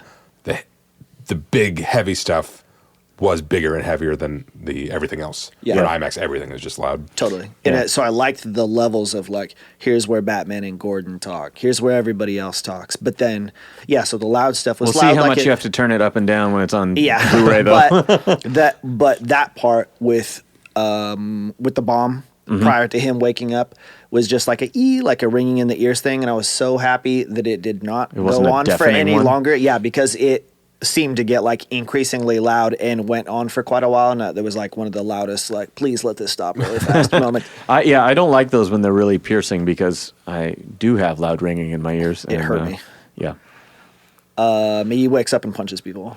Yeah, that scene is fucking... You got me on assaulting 3. Not exactly. Like, I got you on assaulting an officer. You got me on assaulting 3. You know, like, fucking so good. And badass. The fucking thing about, like, Gordon is the only referee in what would just be this Captain America elevator fight scene, Which would really where just he be just this beats guy, up. But he's not Captain America. This would just be a scene of him getting beaten to death by No way. 18 cops in a room and he's just woken up from an explosion. I don't think he can. This isn't like Ninja Commando Batman. This is Nightclub scene, Gotham fucking Square Garden scene. Are you kidding? That Like, room this is dude, wall to wall packed with cops. yeah. This is a Batman who, if you are shoulder to shoulder with people, you do not have the mobility you would have in any other they're situation. locked in a cage. I just don't see that guy making it out of that room without Gordon getting him out like he did. No, okay. Agree to disagree. That would have been glorious. But I love how the scene He would have plays tried, out. and he would have done a good job. But they would have literally just physically swarmed over him like a rugby scrum, and he could not have gone anywhere or done anything. Rugby scrum. Like Peter Griffin losing his virginity. But anyway, I love that whole sequence, and Gordon convincing everyone to leave, and then him fake mean mugging is priceless. Yeah. Man, And I then he's love like, their "How about you punch me?" relationship. Yeah, and they're this is- such buddies. Yeah, dude, it's so fun. Like Well, without it wasn't being until that ridiculous. point that was the proving moment, because before, when they're walking through all the cars in the garage, and he's like, trust you? I don't even know your name. It's been 2 years, man. But even in that moment, because that he just, the way he talks But to it was him very like that, honest. Well, It's hey, casual. Yeah. He calls him I man. loved how he delivered that He line. calls him man 5 times. Yeah. That's the whole time. Like everything is so. can you help me? I really appreciate what you can do. Yeah. It's like very casual. They probably hang It's out like, afterwards. I can't. can't get a warrant. And it was just like, enough said, Or Yeah. no guns. Like, well, that's your thing. Yeah. Yeah, that's They have awesome. a great, without it being like a Michael Caine super funny, Yeah. they have Yeah. a great back and forth, sort of an understated banter. Yeah, I don't think it's ever like it's not ridiculous and it's not no. intentionally. But I funny. chuckled to Yeah. myself just at the It's not the weird dynamic. don't mind my friend. He's dead tired. It's Yeah. no killing people puns. The last thing I saw that dude in was French Dispatch, and I like couldn't get it out of my head. Like that's like the ending of that movie, and his section is so hilarious to me, and he's being so extra him in his delivery in that. But then when I'm like listening to this, like he's also kind of going really hard on that part of his voice, to like keep that tone the whole time. Yeah, dude, it was so funny. I picture him as Felix in the James Bond movies, the new ones, and then Bernard in Westworld. He's really, really good in both those. I first saw him in the Hunger Games, actually. He was great in those movies. Was he Was it in the the champion Hunger of Games? District 1? I don't remember what the districts were. Did Katniss fight him? He was the dude who created that fucking lightning rod thing. Oh yeah. Oh no, he was a champion. He was a past champion of like the smart people. Yeah. When they wound up brought being back smart. for fucking Oh, All-Star yeah. Big Brother Yeah. or whatever, Yep. Yeah. I like the like could have held your punch. I I did. did. You That's so freaking wuss. awesome. What's Yeah, up? yeah. Okay, well, coming out of the punch scene, he hauls ass down the hallway, and he's about to jump off the roof, and which Long Halloween, clock tower, awesome, but the look of fear when he does the fucking Bugs Bunny like stop in your tracks move, You hear the tire squeal. yeah, like and that look of fucking just the purest fear I've ever seen, especially on a Batman. Oh my god! That's what I mean when I say that this is a So guy good. who, in a room with 28 dudes trapped in a cage, this is not a Batman who like magically ninjas out of it. In the same way that this is not a Batman who runs to that edge. No, he does wouldn't like ninja out of it. I do believe he would fight his way out of it. But I still think he would try. I just don't think he would make it. Again, because it's that same thing where this is much more real than pretty much any other version of Batman we've seen. Yeah. He runs to that edge and there's not like an instant, oh yes, I have my gadget for this. He does have a gadget for Well, it, he does, but it but- takes a second and Well, it's practical. and he eats shit again. But keep in mind, this look of fear before he does this jump is on the heels of him fighting 20 cops in a cage and blowing himself up voluntarily by walking into a fucking bomb. And so to then see something that really does shake him, it surprised me, and I loved it because it makes you continue to feel for him and believe in this dude. And believe how hard everything he's doing is. Yeah, you've talked about that before of like them making crazy Yeah. things look too easy Yeah. sometimes. Well, I mean, then as he squirrel suits down off the building, and then obviously the parachute failure, catching on the bridge. It's and called a slamming into sugar it. glider. Sugar actually. glider. Do you remember that sugar glider in Arizona on tour?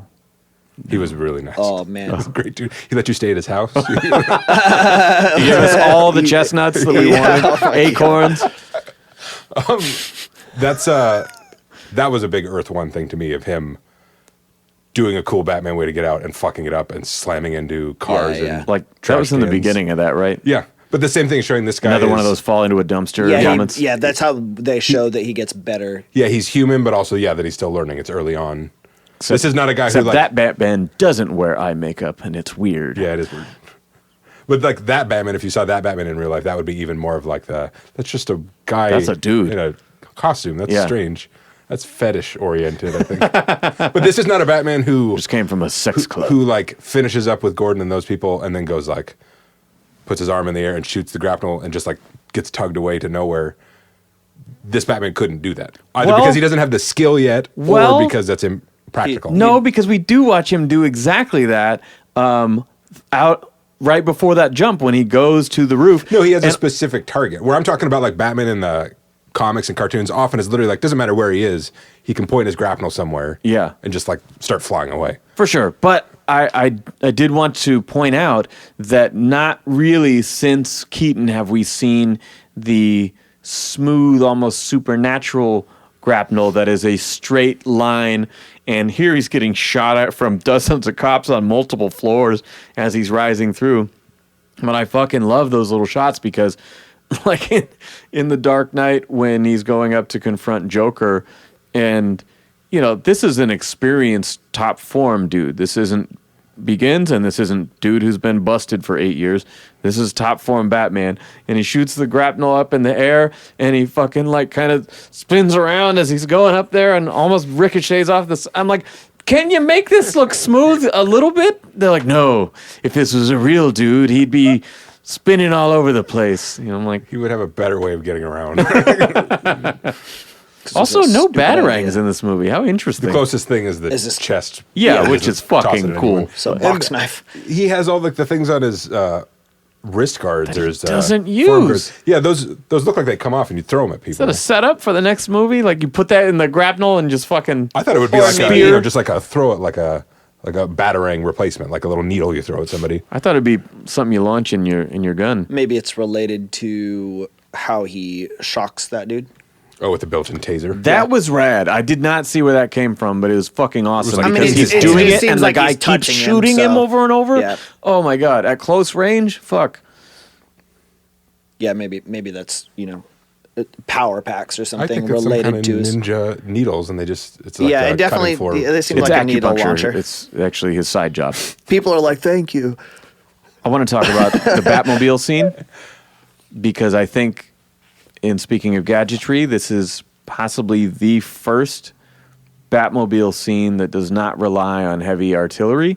Or, as my friend the other Sam pointed out, gadgets. There is no other Sam. There can only be one. Yeah, there's only Zool. Yeah, but no gadgets. Well, yeah, that's what I. But also, That was my segue. I said, speaking of gadgets, you motherfucker. well, I cut you off because that's how it is. But because you said firepower, that's a different thing. Because I think I will, for the sake of saying that you're wrong, I will split them into two things. Where the firepower is like BVS, like guns and Gatling cannons and all that guns. shit. And gadgets is like the car splits down the middle, and now it's a little mini car, and now the car has ice skates on it. Or when he used the fucking Oil the slicks. hook to turn the corner Yeah. at high speed. Yeah, no guns, definitely. no gadgets. It's just a really tough, really fast car. It has a lot of. I mean, there's a lot of classic movies with excellent car scenes.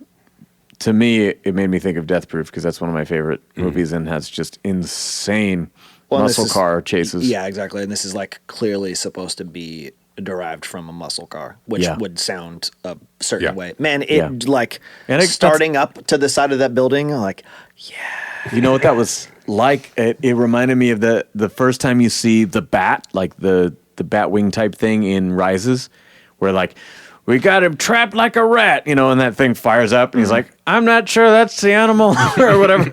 And he fucking flies out of there. But they get that long beat where it's kind of just revving up, and you see Penguin's face, like, so awesome. fuck you, motherfucker, you know. But yeah, that whole sequence is great without relying on any of the regular things, you know. I love watching Batman in BVS hurl cars at other cars. That's fucking awesome. But this was just as great. Yeah, and it was like just a real classic car chase scene of like mainly just like speeding up, and oh, now I need to slam on the brakes, and now I'm going to speed Yeah. up again. Yeah, And yeah. I'm going to steer to the right and steer to the left with one big like novelty piece at the end of it. Where a whole lot of people died, for sure. Yeah. When And he got two to use it. semi-trucks roll over. Yeah, and he got Yeah, to use yeah. a jet engine to fly over it. And To go up the fucking Yeah, ramp. totally. That was and awesome. yeah, definitely the Grand Theft Auto jump is like super spectacle. yeah.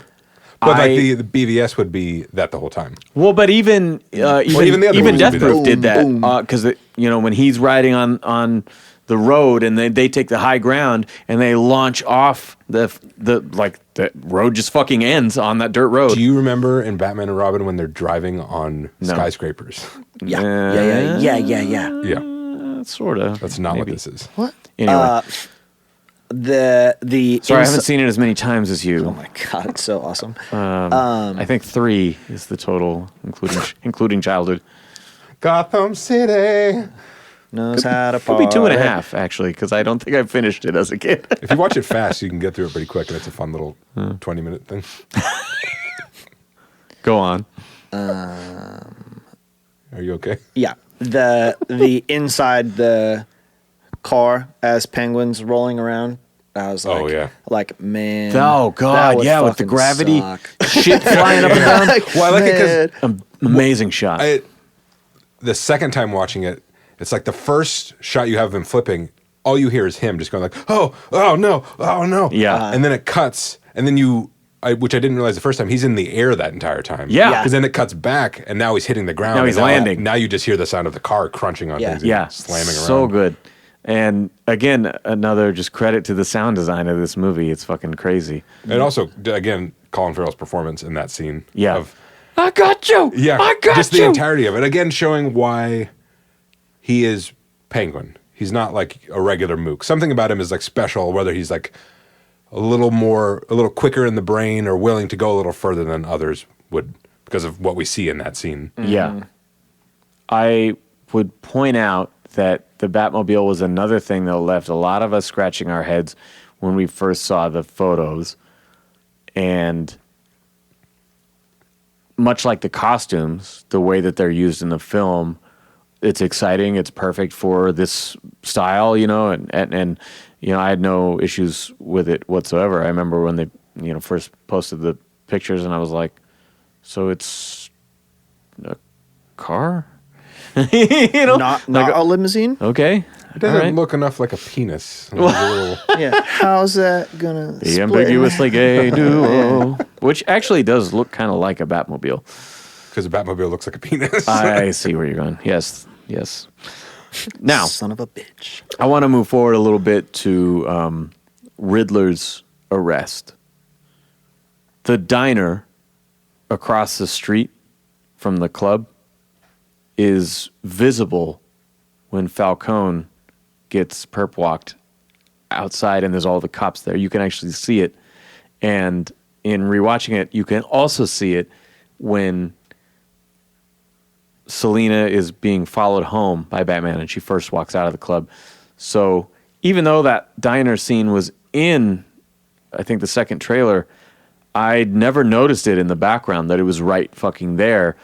And just kind of shows a little bit like how Riddler pieced this stuff together, because if he lives from that window where he fired the shot, then this dude took those photos himself of the mayor and Annika, right, from his bedroom window. Yeah, that's the and angle he's of it, too. watching all these people coming and going, and so they never explicitly lay out where he got this information, but he's clearly very intelligent, and like they've said that he has OCD. He's very, all consumed by this quest, And so if he's just out there taking notes and documenting this for God knows how long, like he's seeing everybody mingling. When Selina says, I've seen all types of people down there, 44 below that shouldn't be there. Let me put it that way, right? Well, he's seen all those people too. Mm-hmm. So I like that on rewatching that. It's like, oh, wait, the proximity is so close for those 3 locations that it helped me kind of understand. I guess as you're describing all of that, which is cooler than I even realized, it does make me think, though, how did Riddler discover all this stuff? I don't mean like how did he discover all those people that were there because he was there and he saw it. How did he find out all of this, how all these people were connected and involved?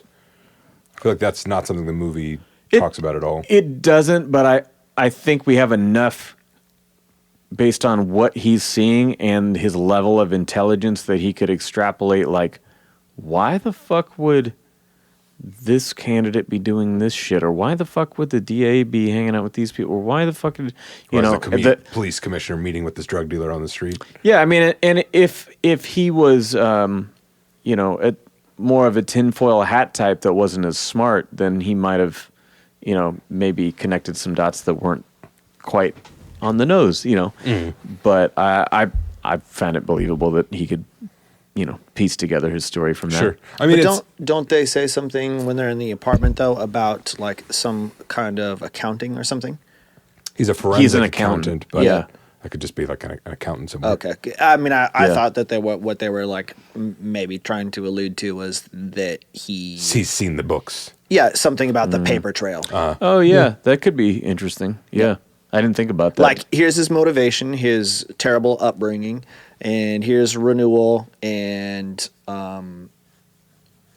somehow he gets like wind of that, looks into that, sees where the money's going, Sure. and then decides to investigate.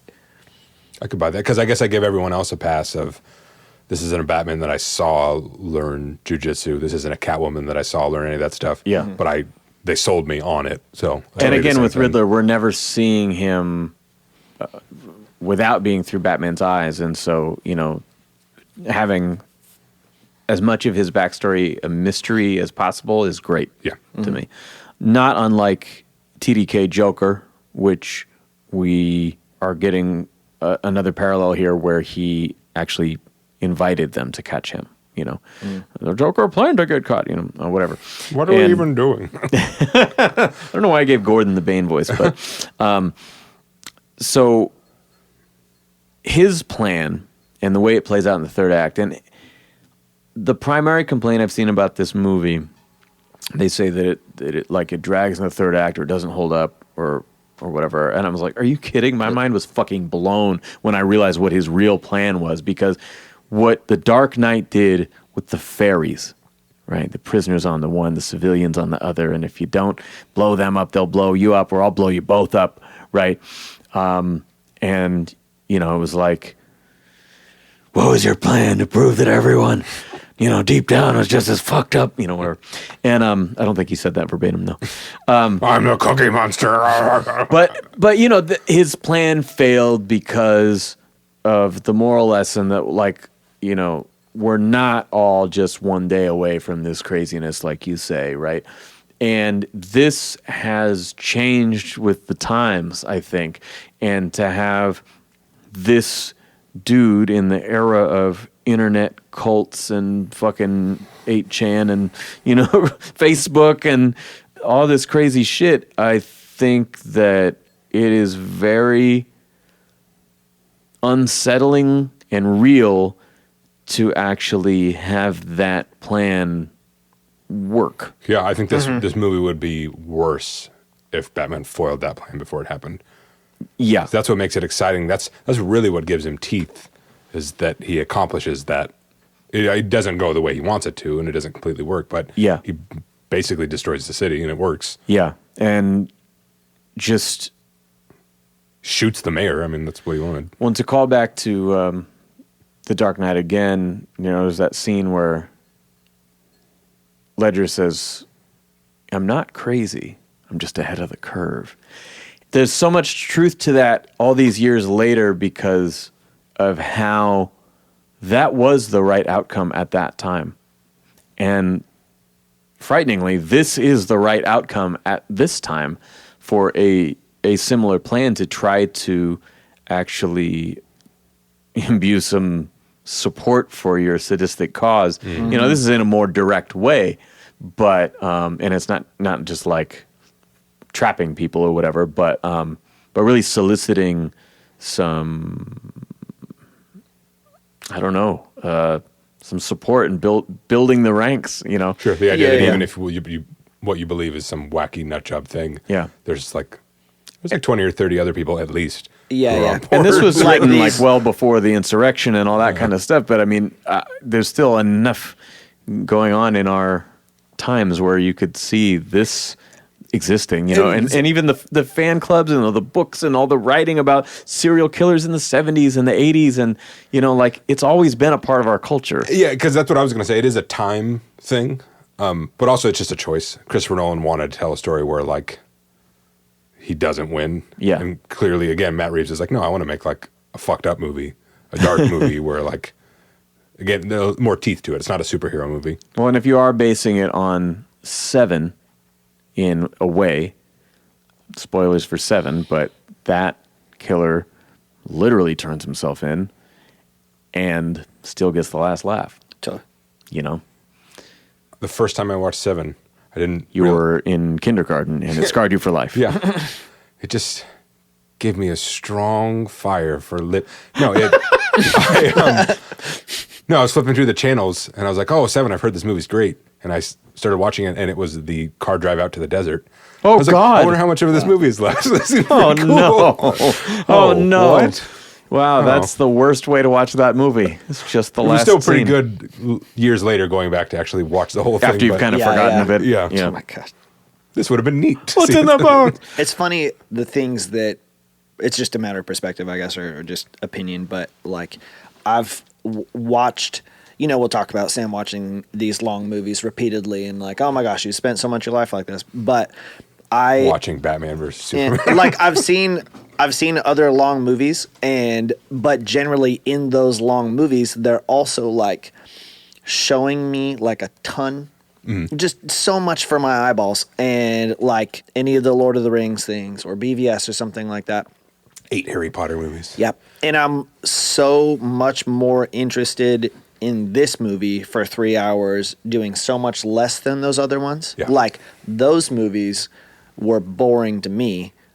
This movie was dope and I could have watched more of it. There's going to be a lot of people at home crying, yelling at their speakers right now, but I appreciate what you're trying to say. Well, I mean, it I was like just- Harry Potter. I like Lord of the Rings, Yeah. but I'm with you. Like Sure. it's a different kind of long movie. Yeah, exactly. Like it's well, I know that that's the story you're telling. Also, you didn't invent this story, but it's full of armies with thousands of creatures and stuff. I'm like, Yeah. okay, well, this is how you show that movie. It has to have large battle scenes and stuff. But also, it seems sometimes like one of those like American blockbuster. This is what the people want. Yeah. You know, and well, like I from the beginning. I mean, with like title right off the bat, very quiet. I was like, this Title with like a little bit of music wasn't there, but was like the- it was light the music. opera yeah, but it's like Yeah. very and I was like, oh, I felt like I might be in for kind of an art film, and that is Yeah. like what it ended up between like the silence and the soft focus and the in and out of focus and these like long shots and stuff. I was like, it reminds me more of like a Wes Anderson film with the like awkwardness of the length of some of the scenes and the breadth of a lot of this stuff. But then not in a like trying way too hard to make this shot look like something artistic, but it struck me in a way that seemed more like this is how like an independent filmmaker would shoot a movie or something. Yeah, taking Or- a chance on a different way to do it rather than like.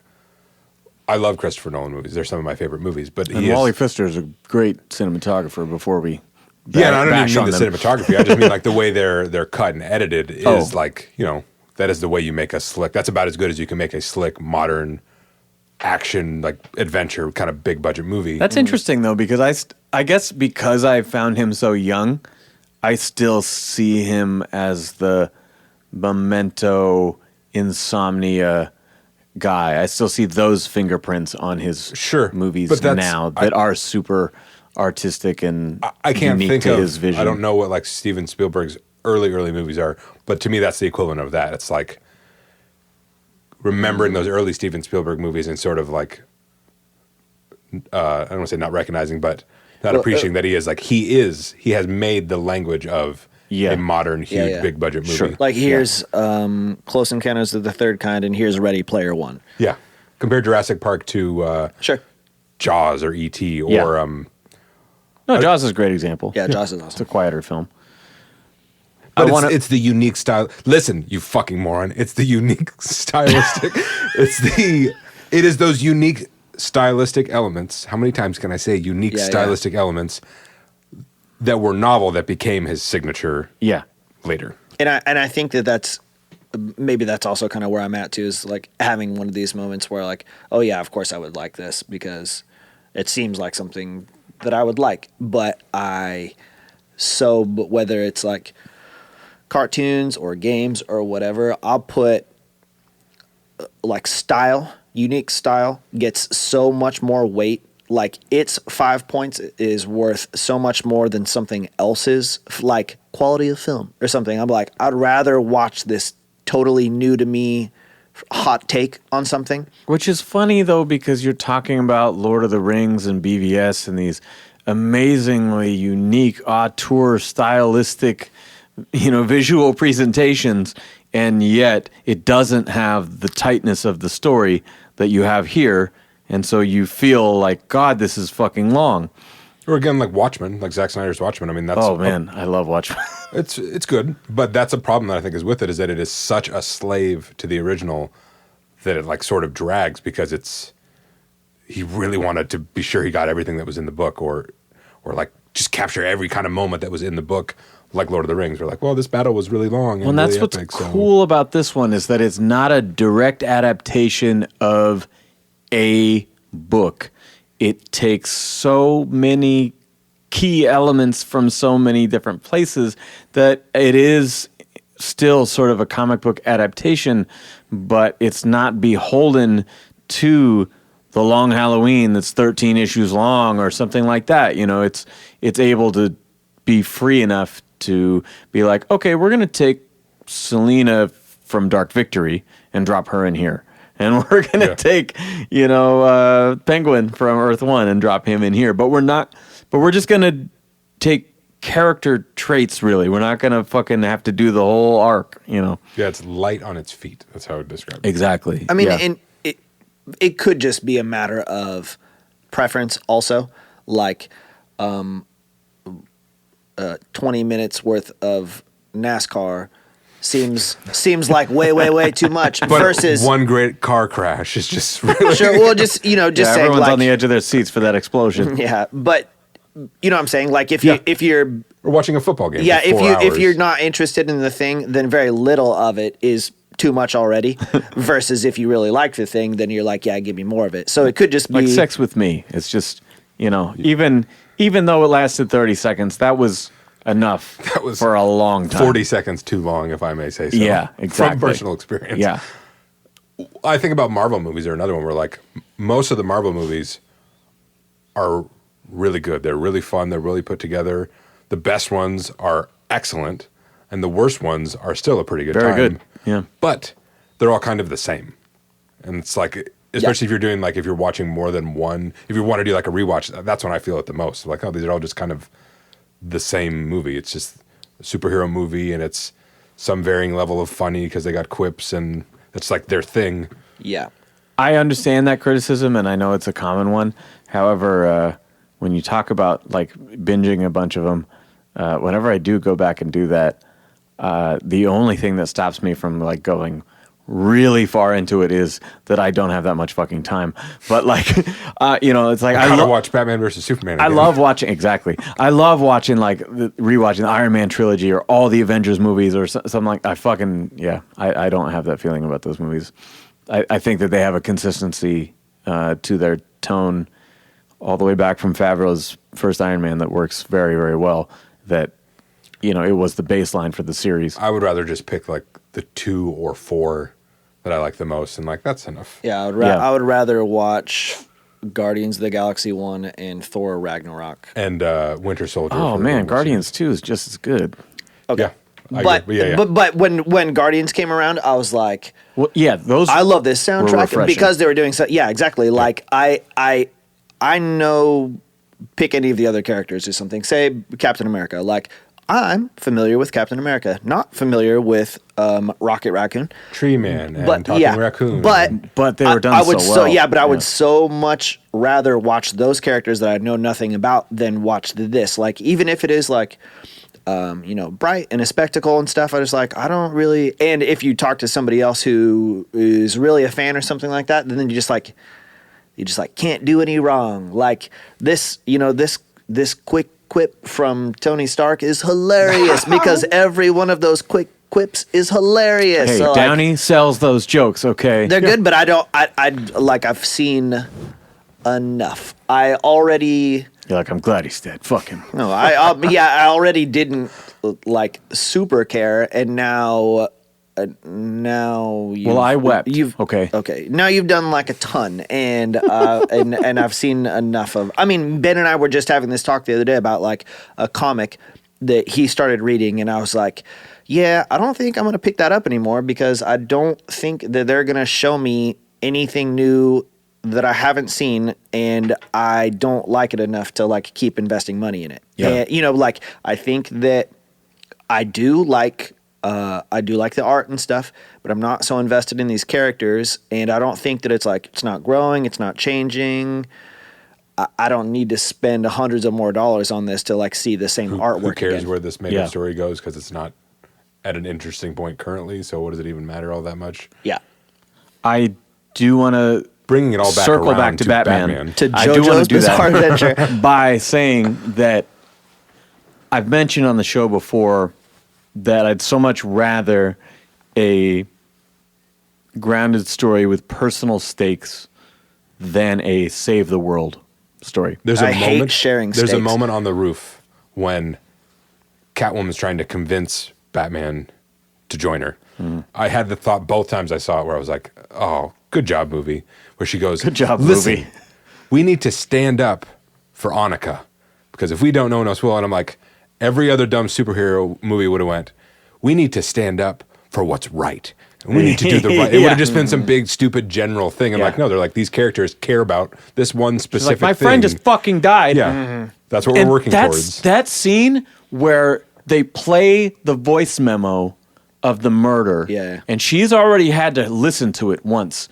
But we're watching even like Gordon's kind of mouth agape a little bit. Jesus, he's choking her. Right. But then watching That's for idiots Zoe's like you who wouldn't have figured it out. Zoe's fucking performance in that scene is just Well, heartbreaking. Oh my God. it seemed that you see that she's also kind of connecting. Don't tell me what I see. You don't see anything. You got glasses, 4 eyes, not me. I don't have glasses. Every time, Your glasses are bigger every than time mine. somebody You is, wore them longer too.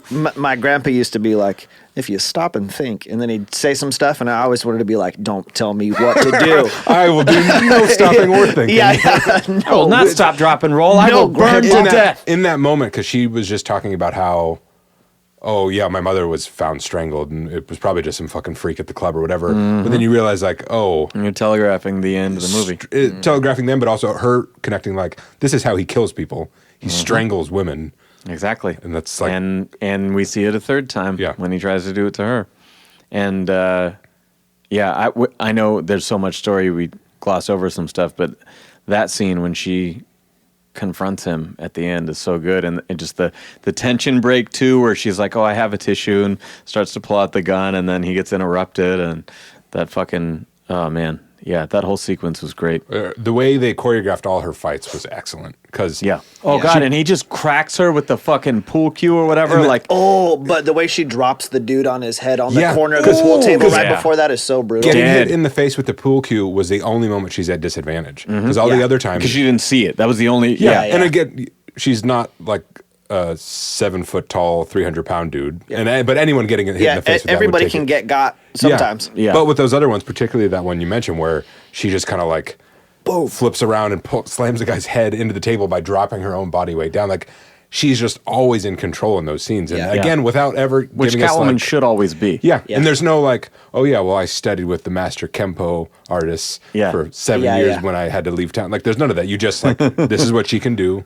Yeah. And you believe it because they choreograph it really, really well. I got good at fighting from stealing from people. I was a prostitute. Yeah. I had to learn how to fight, I guess. It's these wigs. They're passing things like that, like dropping the dude on the pool table is like awesome and quick and brutal. Or when in the beginning fight with the guys with the painted faces, and Batman takes the guy's head pulls his head Yeah, down, yeah. and then he punches his neck. I'm like, oh, he's dead. One of my It's like counting the deaths in Home Alone, you know? It's like, anytime, oh, come on. Catwoman kicks a guy in the face and he drops, like, Yeah. that's how people die. Yeah. You get Yeah, kicked yeah. in the head so hard And then that you hit go the concrete. unconscious. yeah, it's like- exactly. And if nobody wakes you up from going unconscious, then you die. That's what happens afterwards. It's just That's why a they leave slower way to one get there. goon standing. Yeah.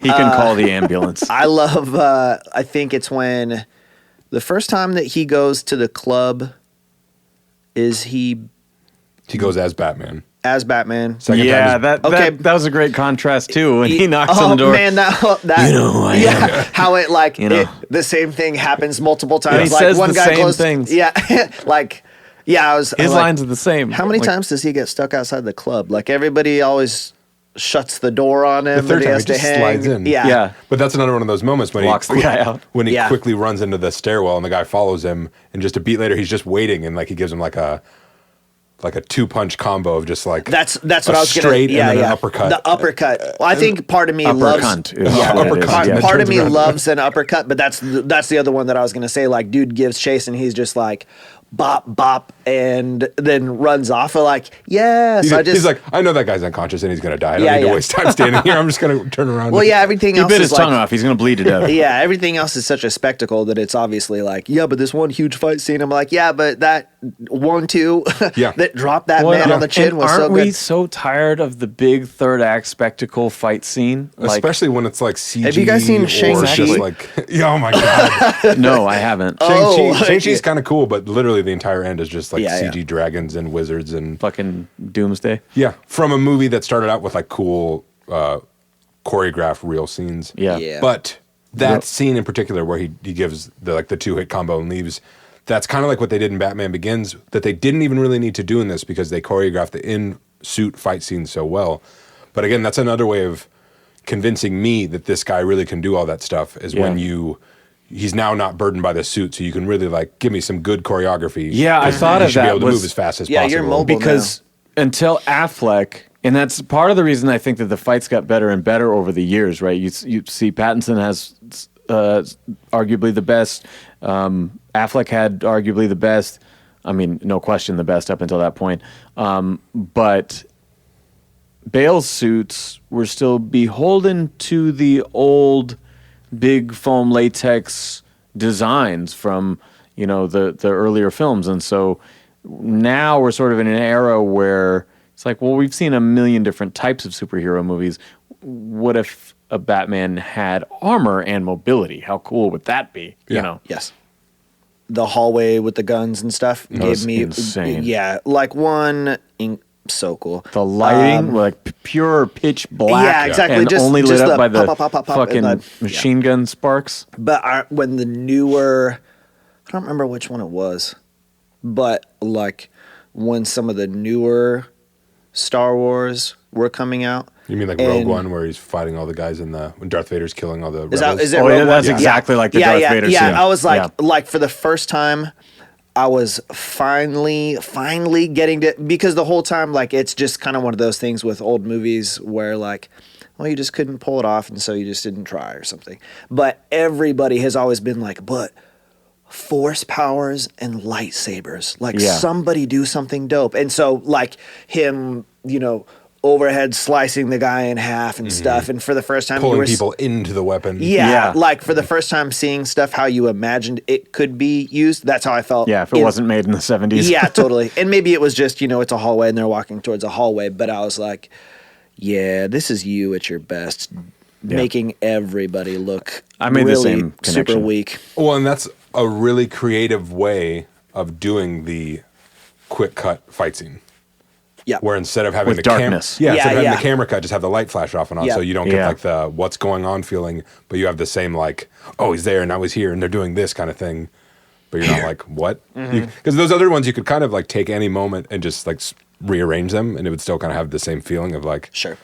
You could show like up close muzzle flash and or now something. punch in the face, and now Yeah, kick it, yeah. and then you can move that over here, and it still looks about Yeah, the same. yeah. I think that that's actually another thing that made stuff feel a little more like artsy or Wes Anderson to me, was like how often there was like symmetry in shots, or how often something was like centered, like the hallway Yeah. shot or something is just like boom, and that's like all Wes Anderson does is like parallel, lateral camera moves and long centered shots where stuff goes in and out of it, and kind of like a asymmetrical symmetry and stuff like that. And this did some things like that. I want to take this moment, and it's a perfect segue into my next point here, and that is that the Gotham Square Garden scene is Pattinson's warehouse scene. Oh, yeah. Totally. Because we've seen the initial fight with the gang in the beginning that was fantastic. We saw the hallway sequence that was fantastic. And then this is the spectacle. And again, when you start to see all these Riddlers, pile in with their fucking heavy arms, it's just... They're called question marks. Oh, my God. Is that a thing? That's how they like to be. There's people in Riddler's crew. They're called question got marks. it. Yeah. But I mean, that really took my breath away when you've seen the seawall explode and You've seen the mayor get shot. Mm-hmm. Yeah. It was stunning. It was horrifying. And I really think the best description for this movie, because they keep saying, I mean, it has elements of horror too, but I really keep coming back to thriller is the word that I use. When you have these guys just picking people off down there, and we see him fucking do those like linear explosions on the foundation of the ceiling. And you get your dropping through the ceiling. Through the glass, which again I thought was going to be the glass earlier in the beginning with the other mayor. How do you set those up so fast? I had that thought of like, is he have to? I hope he didn't make it in the shape of a bat symbol. That would have just been too much.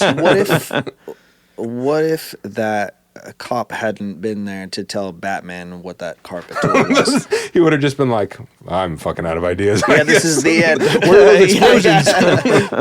I was actually rewatching last night all three of the main trailers, and in the last trailer, I hadn't watched them for a long time before I went to see the movie, which was great because I'd be almost 2 hours into the movie going, well, where's the scene where they catch him? That's why I don't watch trailers. Right? Yeah, exactly. But in the third one that I thought was the most exciting trailer, but again, at this point it's months ago, so I've forgotten it.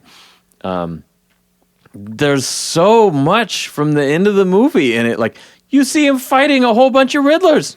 And like you see the overhead shot where he had pulled up the carpet and it says a real change and all this stuff. I'm like, oh my God, I can't believe they put all that in the trailer. But again, if it's something you just like watch and then 3 months later forget about, then like, but I don't want to see it at all because I remember like, oh, okay, well, that's way too much. I do remember he's in water, and I haven't seen any water thing. And yeah, it must be, there's like it would just be all that kind of shit. Well, and that was my whole thing with the Snyder Cut. I was like, it's been 3.5 hours. Where's the Joker?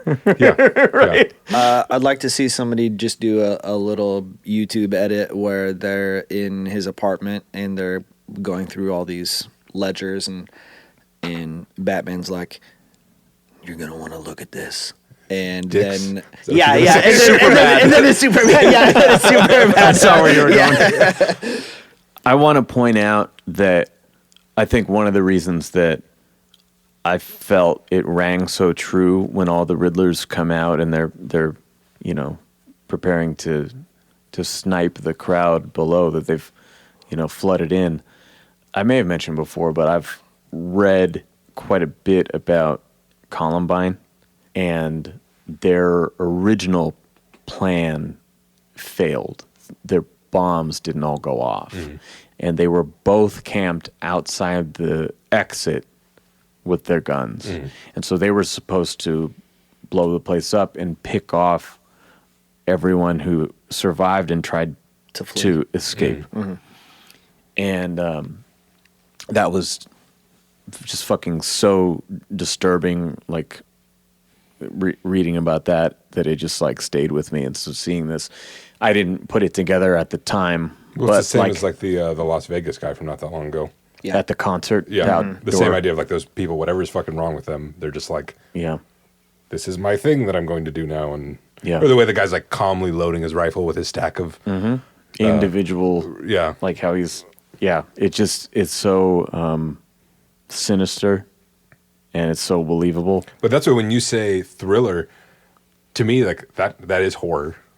all that stuff. That's why this felt, even though like Thriller, I'm with you in that Thriller feels like the right way to describe it because there's no monsters. Because it's a balance. There's not a ton of gore, but we're not watching the grisly stuff. Because when we're seeing murders, you're seeing it focused on the weapon across the room, or you're focused on other things. So like when help me out, Gil Coulson. When Coulson is getting like strangled in his car, It's all out of focus. the entire shot is out of focus, But and that is a terrifying scene. But that's what I mean. But you're not. I don't think rubbing your face. There's in a really good Avatar guy, James Cameron quote about like the difference between horror and terror or something like that. Yeah. But okay, if you think horror in like the first Alien movie, where it's about what's unseen in a way, and that sort of thing, then absolutely. Yeah, it's the feeling. It's a feeling it creates in you, which one I think maybe because modern horror, I always just think gore. Yeah, I just think which is easy fair. gore. But I think Thriller, if I was going to make like an arbitrary distinction, Thriller is like tension. Horror is like with moonwalking and the red jacket and the glove. It's a lot of tension. Yeah, that's Thriller exactly. Yeah, because you don't know like, was it all a dream? Or is he like now a wolfman at the end? Yeah. Was it real? No, but like Thriller being more tension, horror being like fear, and not even a fear like a jump scare fear, but just like like dread. Yeah. Which this movie has a feeling of dread throughout. Mm-hmm. Not just a tension of like what's going to happen, a dread of like something bad is like, going to oh happen. my God. Yeah. Yeah. I want to say that one of the only flaws in the movie, Ange had a hard time, my wife had a hard time with the part where he gets shot in the chest with a shotgun, and that's what, at very close range, and that's what puts him down after this incredible sequence of taking out all these armed guys on a fucking platform that's 100 feet in the air or something. But and I didn't even really notice at first that it's actually the top of the like center jumbotron for the whole arena. But that when he's hanging there, that Zoe or Selena picks up this dude like Christian Bale does to fucking Ra's al Ghul, right? Sure. Who's wearing like 100 pounds of armor on top of it. Like she's like, there's no fucking way. But for me, more than that, because they do it with close cuts and it works, but more than that is the fact that we saw the same thing with Affleck when Doomsday had the drop on him and when Evil Superman had the drop on him, where he just fucking sat there and let the guy put the gun barrel to his head when right before and right after we watch him use the grappling hook and get in and out. There's a few moments in this movie beside that where like they, not only is it that and it's bad in the comparison to all the other scenes where this guy is so quick and decisive, and that's what's giving him the edge. Yeah. Of like, with the guy, Kinsey, in the early fight nightclub scene, he's like, I'm going to shoot you in the head. And then they just stand there for a moment or two. And then like he does something to get out of it, but like that's where you would have just been shot in the head. Like it doesn't quite work. But like I think her lifting him up, I just kind of accepted it. Like, okay, yeah, she's that, like special. that didn't bother me She's too really much, good. but it's just one of those things. Like as these movies continue to evolve, there will be less and less of that shit. So when we do see it, it's like, it's a little old hat, you know. I give that one a little bit of a pass though, because he is like on the verge of passing out.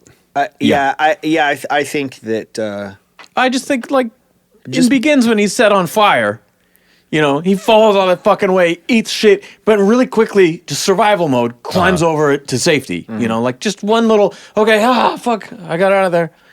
Just because I'm fresh doesn't mean that he's fresh. You know, so you have to After everything he's been through. Yeah, take into account like all this stuff, but that part bothered me. But then I justified it like, they're like, Batman cares, but he doesn't care. You could argue that some of these characters, like Batman, also They'll think it's just the de-esser on the mix. That's all. Just my tongue. some of these characters have a death wish. Yeah. So Yeah. they're just like, I'm just going to do as much as I can before the day that somebody inevitably kicks me. And it will happen. And so, I mean, that's a yeah. lot of these killer types is Sure. that I'm going out, so I'm taking as many people with me Sure. as possible. So I think part of it is kind of like maybe they're trying to show me the some blurry line between like fearlessness and just not really caring about being alive. Yeah. And Yeah. and then I'm like, you don't.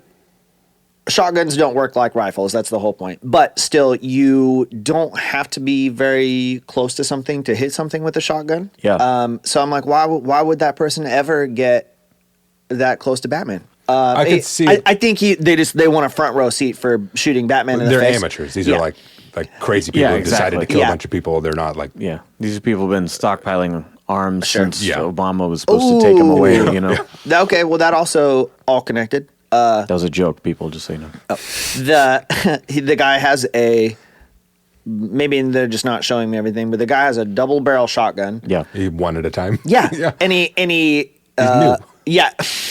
And he's like one at a timing it.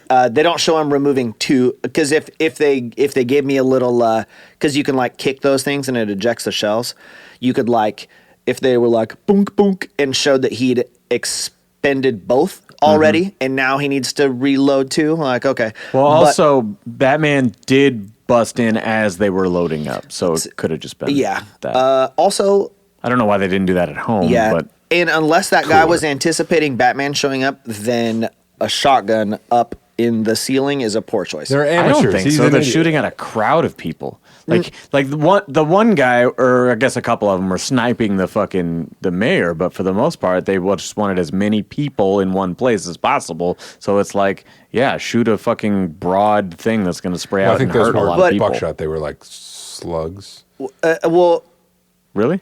I don't know. it's all pretty okay. Well, a slug is like a giant single bullet. Yeah, they can go far and with. But reasonable I was thinking it was like buckshot that would go at a crowd and hurt 8 people at a time instead of one. Well, yeah, but also especially from overhead. yeah. I don't know at what point a shotgun becomes not super effective. Like, it's possible that if you were far enough away from a shotgun, it would just be like a bunch of BBs getting hitting you at once. So a rifle makes sense. A shotgun does not a lot from a distance. Then you can't have the cool scene where he gets hit with it and has to fall and go. Oh my god! Okay, moving on. Right after this, one of the greatest parts of the movie, and a small detail, but significant, I think, I might be wrong. People at home will fucking comment and tell me I'm wrong. But this is the first example that I can think of where Batman actually opens a pouch on his utility belt, takes something out of it that fits in there, and uses it on camera. Yeah, he doesn't. He has gadgets in this, and that's actually one thing that I noted and liked, that he's got sugar glider wings, he's got his grappling gun, And the hand taser. The little He's got a hand slider taser. that it comes out on, which I was just listening to the podcast Superhero Stuff You Should Know. They pointed out that was actually a taxi driver thing. I guess Rob or Yeah. Matt Yeah. had actually said it explicitly. They're like, oh yeah, that was the taxi driver. It's like a the you quick draw talking to me sleeve thing, thing. Yeah. or he's practicing in the mirror. But His yeah, suit even but- had like but an otherwise injection it- port for the adrenaline. Yeah, I thought love that that. was He cool. moved the fucking thing out, stabs it in, and then again, just his face. Like, oh my God, the expression in that scene is insane. Is that Pulp Fiction, like, and beat that fucking guy until they. I think it's the second time in the movie where someone like tries to stop him and he turns around with a fist cocked, like They're lucky that he's like, I've almost died 5 times he's in this so movie. in control that he didn't punch them also. Yeah. I'm like, man, that Well, he's still very deliberate for as fucking like intense but as he they is. made it seem out of control. They and then show he it- was in control. Yeah. What it looked like to me, especially compared to previous scenes where they did it, was like, she's like, "You're okay, you got him, you won," and he's like on the verge of passing out. And it's the thing that happened after Coulson's head blew up, and maybe one other time where like he's now going to pass out. Yeah. And it's like because yeah. he's choosing to let go in that moment where like his willpower is the only thing that kept him going. Yeah. And so it's the same thing there. It's like he's going to let go, and now he can't, but he is so fucked up he can't do anything, but he's like on the verge of being done. By the way, the movie had been going for so long, and this is one of those movies that, like, I wish that I could have the feeling back of seeing it the first time, because you're constantly wondering, like, what the fuck's going to happen. I thought it was going to end when they arrested the Riddler, and I'm like, are they going to do a movie that ends with no confrontation with the Riddler other than like... Well, I wondered, I mean, there comes a point where he arrests Falcone, and you're like, this is almost like it's wrapping up, but like, what about the Riddler? Like, who's his next target? And then, bam, fuck, oh, there's his next target, right? And I loved that, but then as you're winding down and he gets shot, she saves him, I'm watching him surrender to that moment and close his eyes. And I'm picturing a cast interview from a week earlier where they're like, so, I mean, if it's up to you, like, how long would you want to play this character? Would you want to do sequels and whatever, right? And he had the longest pause and went, yeah, I mean, I guess as long as they'd have me. And when he closes his eyes and is essentially dead, looks dead in that scene, I immediately thought of that, and then I thought of my fucking reaction to Rises the first time when the nuke goes off in the horizon. I was like, oh my god, this This whole movie is like all the Nolan shit, but fucking realer and darker. I'm like, why? He's gonna kill Batman, right? I'm like, how fucking baller would it be to be like, all right, we're rebooting the fucking thing.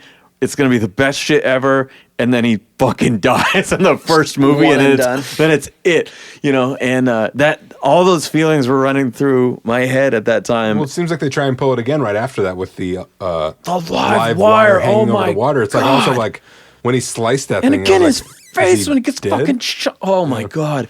Like it was similar to the adrenaline shot when he takes the fucking knife out of his chest. I mean, that sounds violent, but I mean out of his chest emblem, you know, and he uses it to hack the wind up to that motion. He's like Braveheart, like, oh, you know, like, oh my god, like that.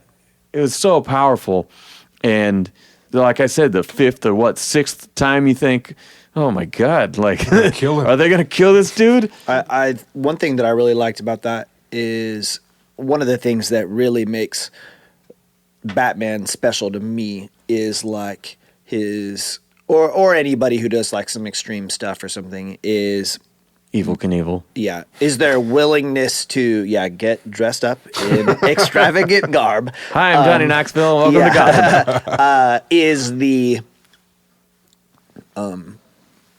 you know what's the difference between people who do stuff and people who don't do stuff? Is just doing the thing. And like he gets to the edge of the building and like, oh, he looks scared, but it doesn't matter. He does it. Like if he was scared, it doesn't matter. He doesn't hang out there long. He does the thing. So part of it is just the action of doing whatever it is. But then in this part specifically, like he's like saving people for the first time. And what I like is that there's no stupid long shot of like he's not like. Vroom. Yeah, I mean, he looks down real quick, and there's not like a long shot of the children down below. Yeah, exactly. You know, they show you the threat, but then he instantly reacts to it. Yeah, and I'm like, cool. That's the type of person that he is, and that's this movie in a nutshell too. Yeah, he's decisive. He's fast. They're not spoon feeding you all the things you should feel. They're just giving you the beats. One thing that Ben and I'll talk about in like anime and stuff is this like you're in the midst of this like fast-paced action scene, but then you deliberately take the time to like really slow it down and have a monologue or a flashback or something like that. It's just not the point. Yeah, it ruins the pace of the scene. It ruins like the momentum. Yeah, if you want to convince me that like, you know, there's like two ways to do it. Like I know why bullet time was cool when The Matrix came out, because we'll go the opposite way. Like they're going so Not how fast you can yeah, go. they're going so incredibly fast that you couldn't hardly perceive it. So we're gonna slow it down so much and whatever style. But I didn't even think about it, but the all the Flash stuff is directly Matrix. yes, Yeah. yeah. And but Game changer. But if you want to, don't do the opposite. You know, if it's like Flash or Quicksilver or something like that.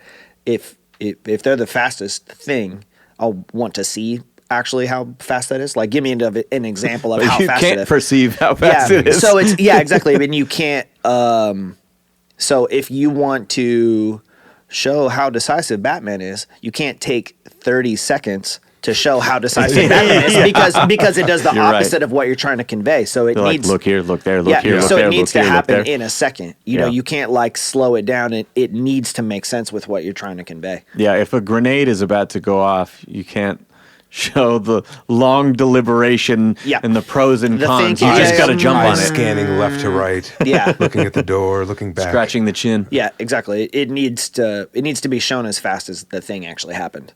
I love following this. It doesn't waste any time again. And I imagine a lot of this was probably trimmed for runtime because at this point it's like, okay, we've made everything nice and tight up until this point. God, how do we, but like he falls, he instantly comes back up, lights the fucking flare and leads this exodus. Bat flare. But he leads this exodus. I like the hesitation there on Bel-Real. And then, the kid is the first one to come forward and he leads them all out. And it is just a perfect, it is kind of a Zack Snyder type of symbolism for the way the whole story is wrapping up and where they're headed of like, you know what? Okay, I'm going to lead people to the light. That's, I can't fix the city, but I can give people something to believe in and something to give them hope. Yeah, and the fact that it does do that made me feel, and there's been elements of that, particularly with Bale or with, the Men Are Still Good monologue at the end of BVS, but I think this is the most, like, Paul Dini animated series sort of Batman morality ending that we've had. That's the way it resonated with me. It might not technically be, but that just really hit home of like, damn, this really is Batman, When I was watching it the second time, it doesn't end up looking like that because you get the feeling that he steps up to the structure that people are trapped behind, and he one-handedly moves it. I'm like, I don't know why you guys didn't do that. But why are you all trapped? Yeah. So he just he did his one hand. I've been shot, electrocuted, fell off a building. Seriously, he booty bumps that piece of styrofoam out of the way, and the people come out. But you also get the feeling that other people are probably following his lead and helping with the structure. Exactly. And so other people start also helping and getting people. Yeah, I saw people coming in from the sides once he starts leading them. I like and that they imagery. all just come out. It was one of those, like, it just evokes sort of like a guy that helps those who help themselves, sort of like, look, I'm going to help you get started. I'm going to lead the example, and we can take care of each other. And again, that kind of being a metaphor for where the story ends. And it's like, we need to restore faith in our institutions, in our elected officials, in our vigilantes. But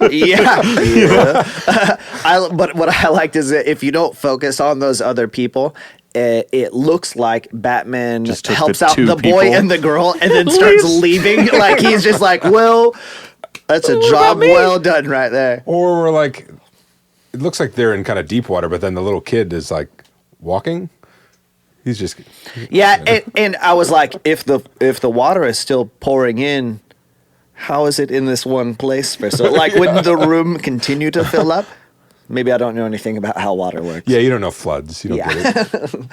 Actually, the one shot, one of the like more, I don't really know how it made me feel, but one of the most like sinister shots to me was when the water really starts coming in and the camera's like backed up enough so that you see like the levels of like, here's the door, but the floor of this auditorium space actually sits below it. And so it was like the scale really made it sink in, you know, and like, actually, let's linger on the shot for, you know, because again, with like shortcuts and stuff like, oh, we could, you know, close up with the water splooshing and go like, okay, Godzilla waves or something. But instead, like, nah, let's just have the camera sit here for 10 seconds or something like that and just show the people scattering and screaming and the water pouring it, because instead it looks like, oh, this isn't an action movie, this is a documentary from a terrifying storm scene.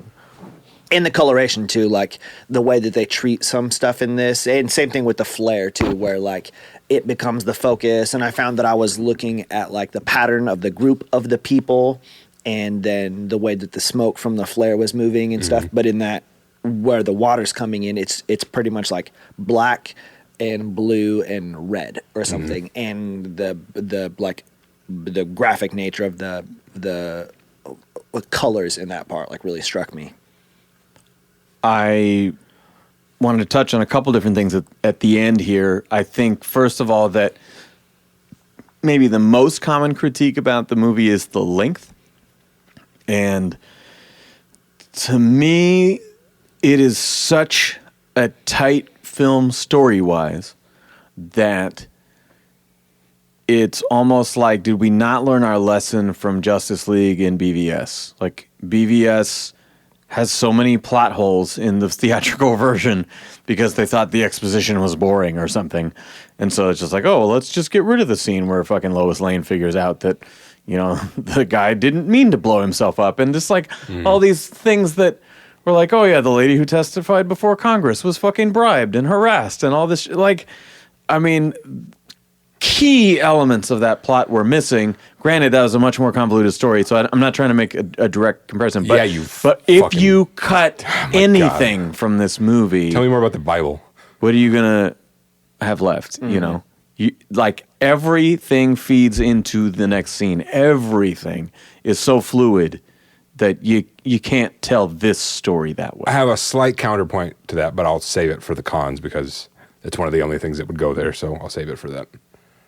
Okay, well, in the epilogue, we have the stuff we touched on here with the kind of hopeful outlook, but then we also see the city is in ruin, and we see Penguin, you know, as they talk about people are going to take advantage. Which is another great shot. Sees their opportunity. Him from behind looking out the window. That was just a stunning shot. Yeah, and I was just like chills, like, oh my God, No Man's Land. Like, this is their cataclysm, oh my God.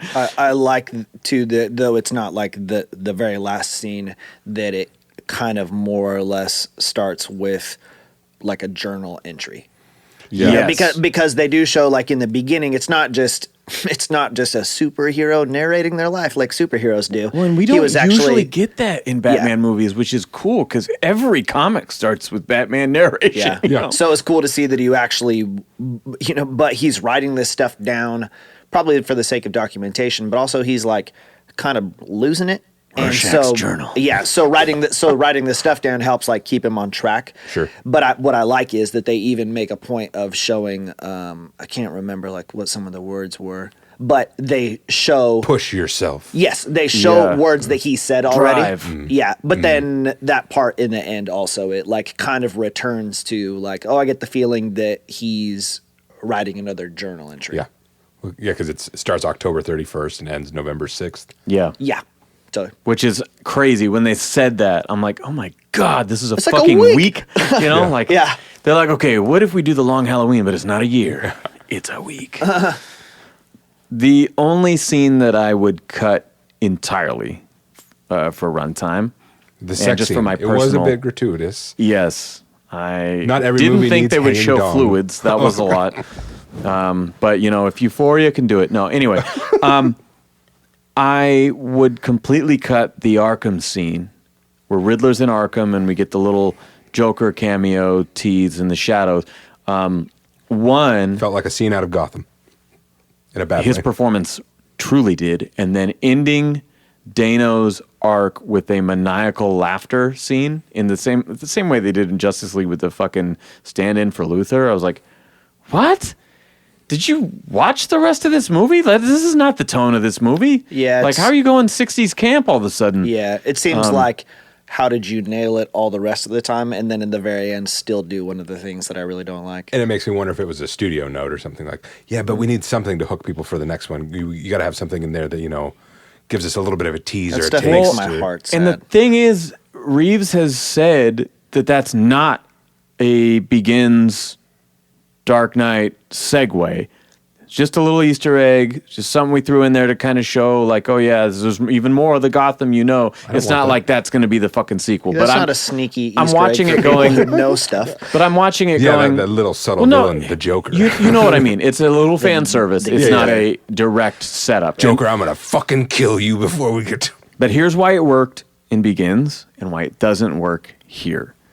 Because we've had Joker in 2016, Suicide Squad, in 2019, Joker, and in 2021 with the Snyder Cut, right?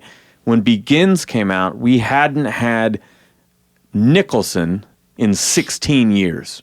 And so it was like, holy fuck, they're going to do a new Joker. Like, that was amazing. Batman villain, now he's coming back. Right? Oh. And so we got the Batman origin story. It's perfect. And now the next movie is going to be his arch rival. Like, that's brilliant. I couldn't wait. But this one, it's like we're oversaturated, man. We've had those 3 movies, plus Gotham had 2 Jokers, plus God knows what else. You know, it's like... This movie has Carmine Falcone, we don't the need Penguin, the Riddler. Yeah, we don't need that. We have a deep, rich Gotham. And so what I would have loved to see, my fan revision here, in that same closing monologue where you see the little vignettes of who's, you know, the mayor's speech and Penguin overlooking the city, show fucking Riddler seeing that on the TV and getting fucking mad in his cell for 5-10 seconds, you know, no sound, end, you know, move past it. Like that, I think we do need to see where he ended up, but we don't need the fucking little teaser. I don't even know if we cheap teaser need to see where he ended up. I understand the point of it. I think it'd be weird if we didn't see any sort of resolution for his storyline. We know he's in jail. When you have super like dangerous and mysterious and threatening villains, it's a real tightrope walk to defeat them. Yeah. So you need to be able to defeat them in a way that doesn't make them look like they were nothing in the first place. Exactly. And that's what that scene does. But even the scene without the Joker, just him in the cell, to me would almost still be too much of that. Well, and that's what I meant. Just 5 seconds or something. Show where he is, but don't. It would have to be him, like, not losing his shit, or maybe losing his shit, but then regaining his composure.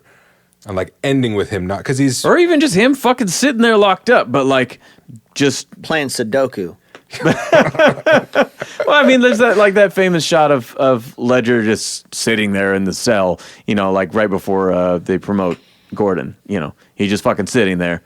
And that was like a famous shot, right? But you could just have a fucking shot of him in the fucking cell. Yeah. Just a reminder, oh yeah, we didn't forget about him.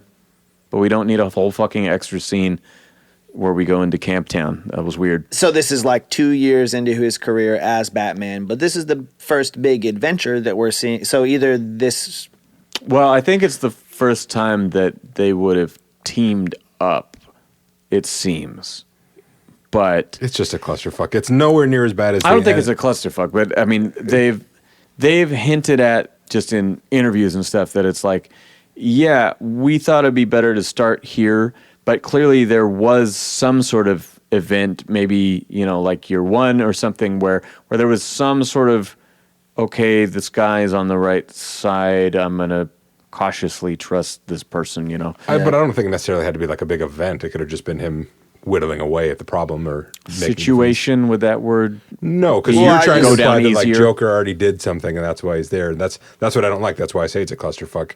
Because it's like, it's just I mean, a weird Selena isn't then quite Catwoman yet, so it could also be like a fucking Napier or something before he's crazy. Yeah, but you don't. Bad I mean, if that's Arkham, then only like. I'm just saying, what if? I'm not saying I like it. The first thing I said is I would cut it. Fuck you. Making me defend it. Well, now you're like trying to say like it's the greatest thing. It's the whole movie should be that. I'm saying it doesn't ruin Where's Harley anything. Quinn? Jesus Christ. I just need a little pudding in my life. Call up Cosby.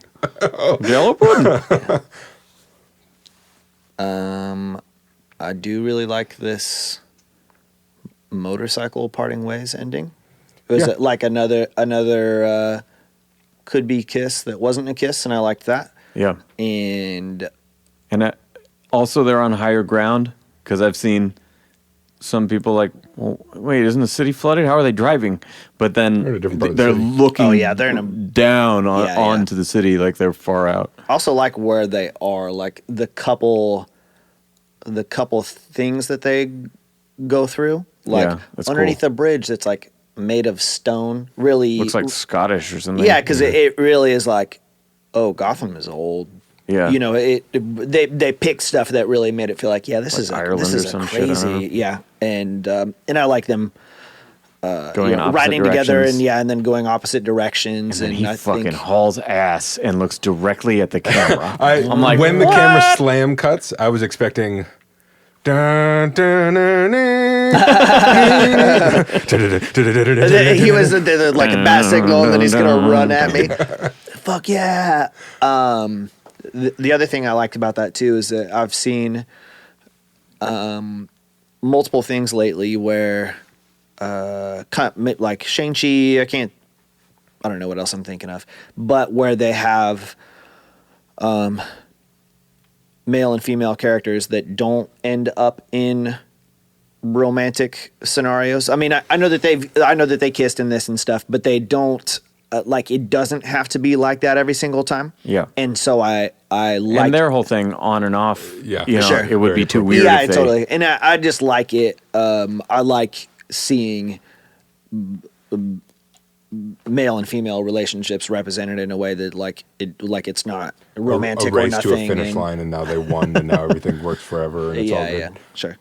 I want to address that this is one of the few Batman films where the main villains live. Carmine got shot, but Carmine was kind of a background twisty villain. He was like not the villain and also the main villain. Yeah. But in terms of he wasn't in a single trailer. He wasn't on the posters. Riddler and Penguin both survived, unlike almost every other Batman. Which is villain funny for we've seen. a series about a guy whose main thing is not killing people. The guy died. Eye Freeze man didn't die. He and Poison Ivy lived in a that's what I- cell. No, together. not all, but a vast majority of them really Two-Face did. didn't die in any Yes, of the he movies did. he's in. That's what I thought you were both going of to say them. about the end scene. Like maybe rather than the Joker, you had like Riddler, and then he looks over across the way, and there's like a blue guy standing in a beam of light. A puppet, a little wooden puppet. Yeah. Hey, pal, what are you Yeah. doing over here? I got some plans for you. Now, before the movie, when everyone was like, that's the suit. Like maybe this is year 2. Maybe it's an earlier. Maybe we'll see a second suit. Like Forever or something. Lucius Fox will come And in. there were rumors because the very first teaser had that big explosion when he gets blown up in the funeral scene. And like, oh, maybe it gets destroyed, and there's another suit later or something. So that turned out to be not true. But as much as I hated it before, it looks fantastic on screen. The silhouette shots, especially on the tower by the bat signal with the fucking sunrise and everything, and I like the neck. I was Just the way gonna the say, neck goes into the head. it's mini cool collar. that it has the Sean Murphy collar because it bulks him up a little bit to keep it look intimidating, unlike Bale's second suit in Dark Knight. But it allows him the mobility, so he still has the big neck that the earlier suits had, but he has the flexibility that the later suits have, which is great. Yeah, the whole suit kind of has that vibe where it's like big. Yeah. But so he doesn't have to be big, but still flexible, so it doesn't look like he's Frankenstein or something.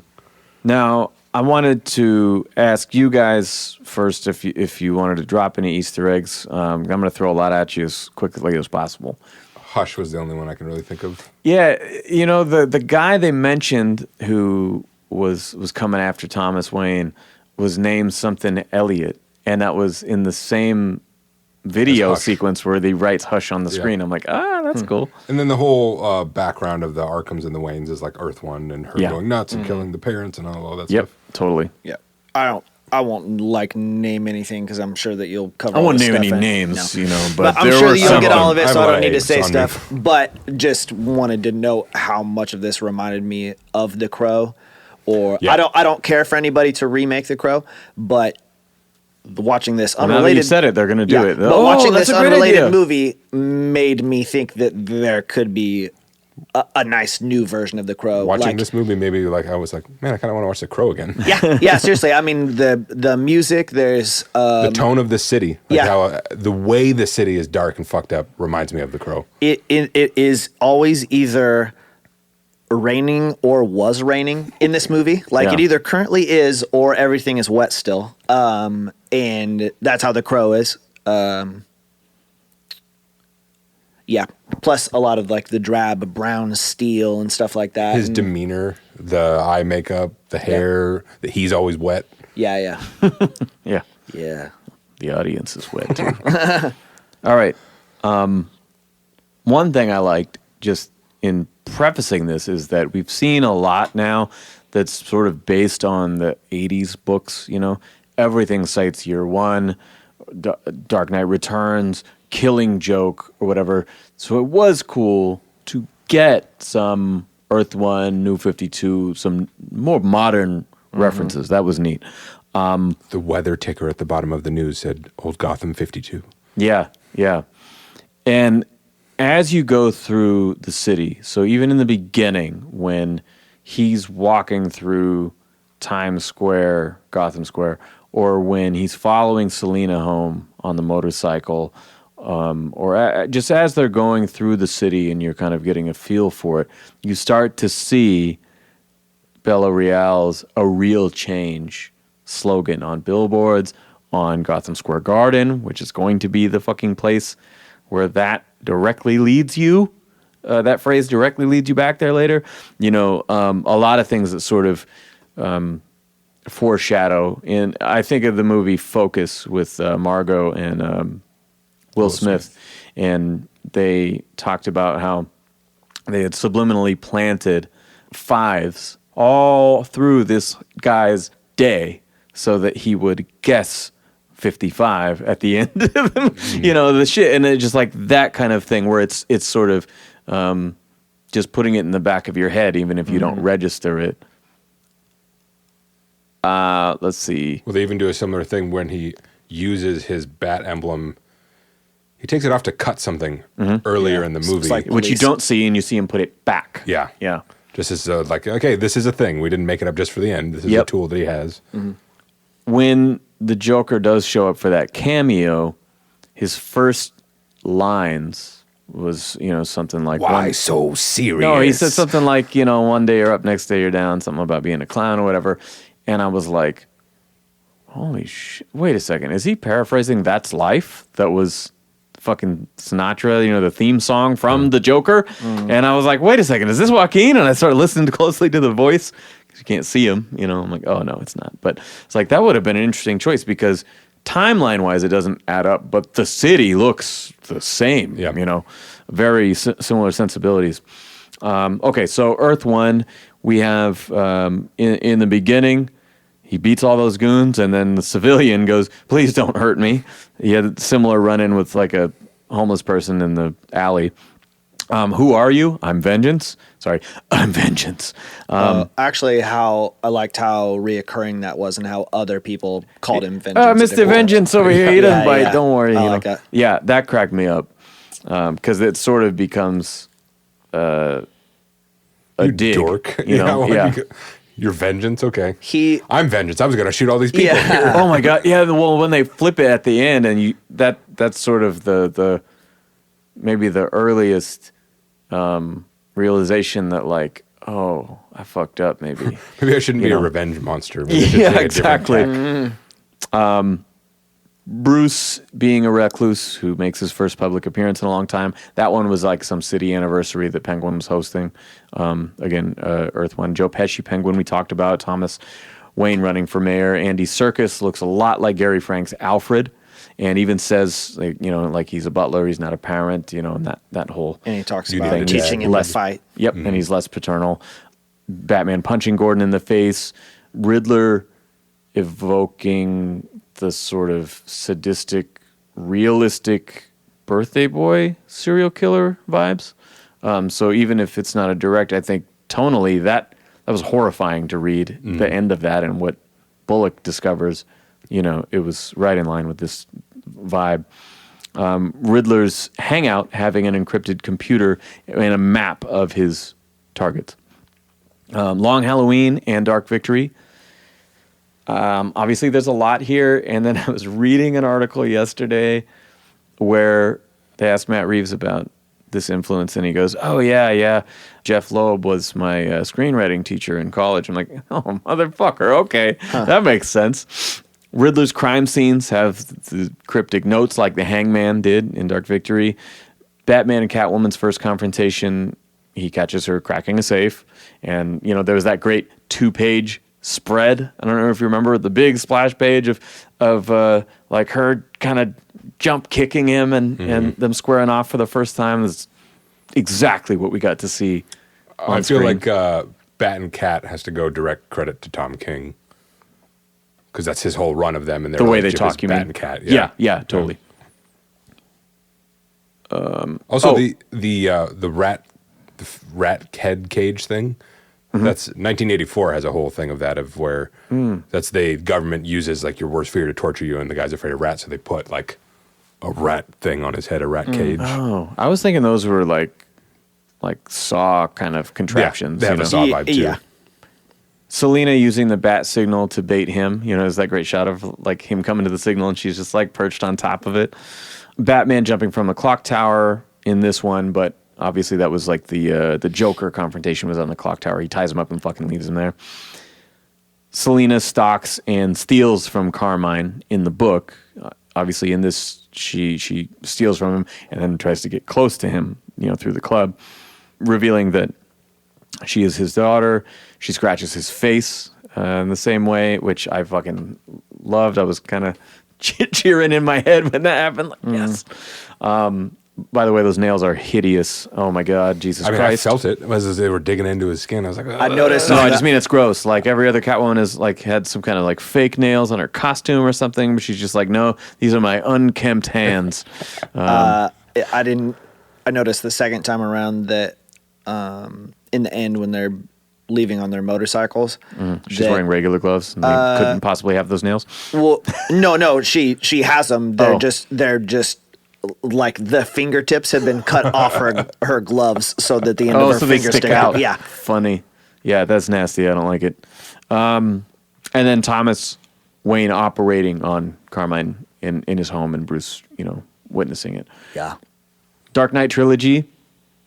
Maroni's nightclub was one. It was very short, but it was one of the best fight scenes in Bale's run.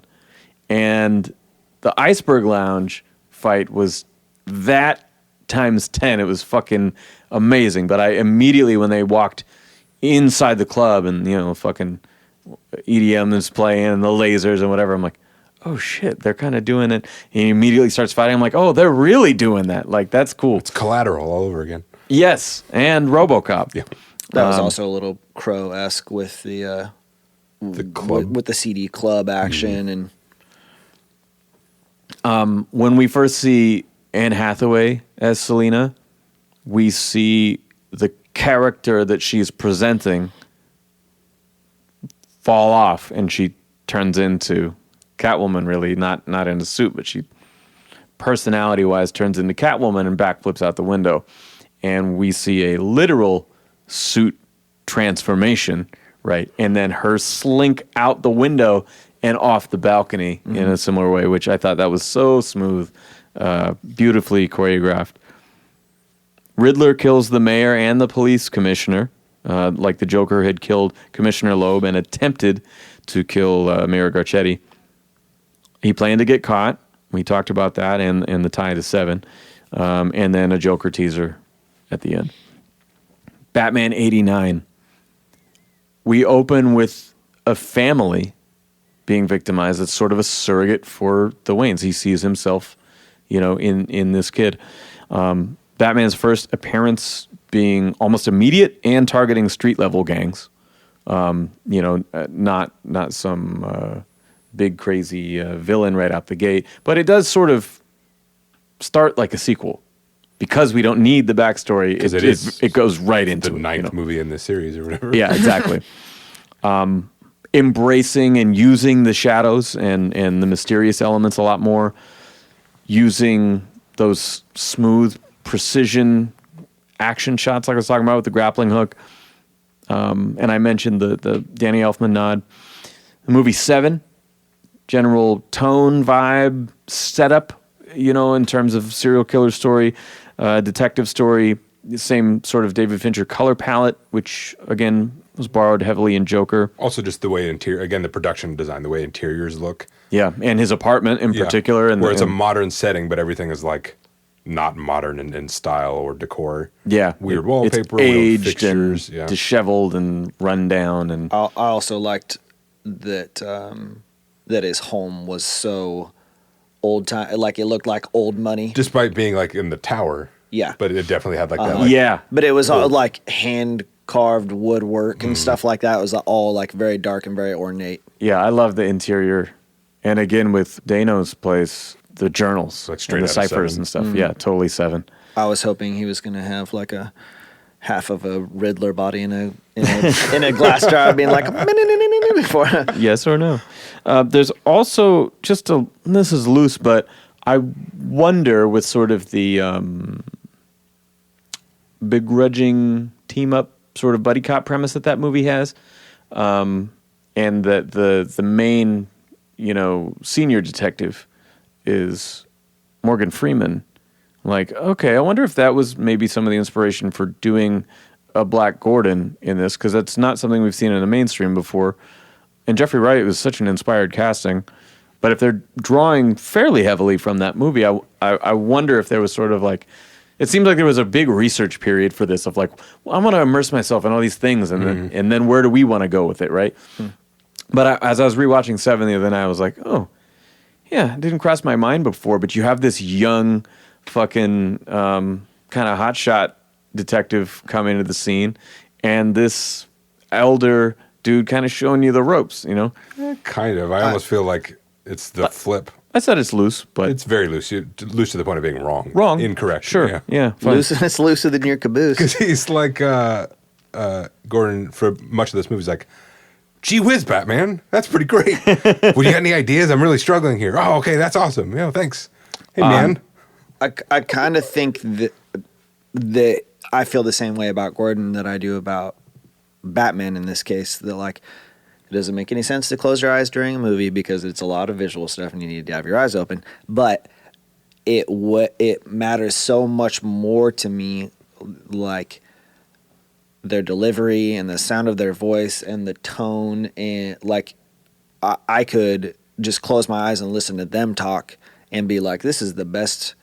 This is the best sounding version that I've ever heard of these characters, and so maybe that's just them being like colorblind or something, and just like it doesn't matter. Like he's gonna pull this off better than other people, or so. Yeah. And so I don't care that it doesn't like fit the comics or something. And on the casting note, man, I mean, Zoe so perfect. I mean, she just looks like comic book Selena. And she has the perfect attitude because she's not afraid, and she's a little bit of a wise ass, but it's not. She's kind of aloof. Yeah, she's spunky. Even for being thrown in some pretty heavy circumstances, you feel it. But she doesn't have the vibe of like the most extreme version of this is the Harley Quinn cartoon version of Catwoman.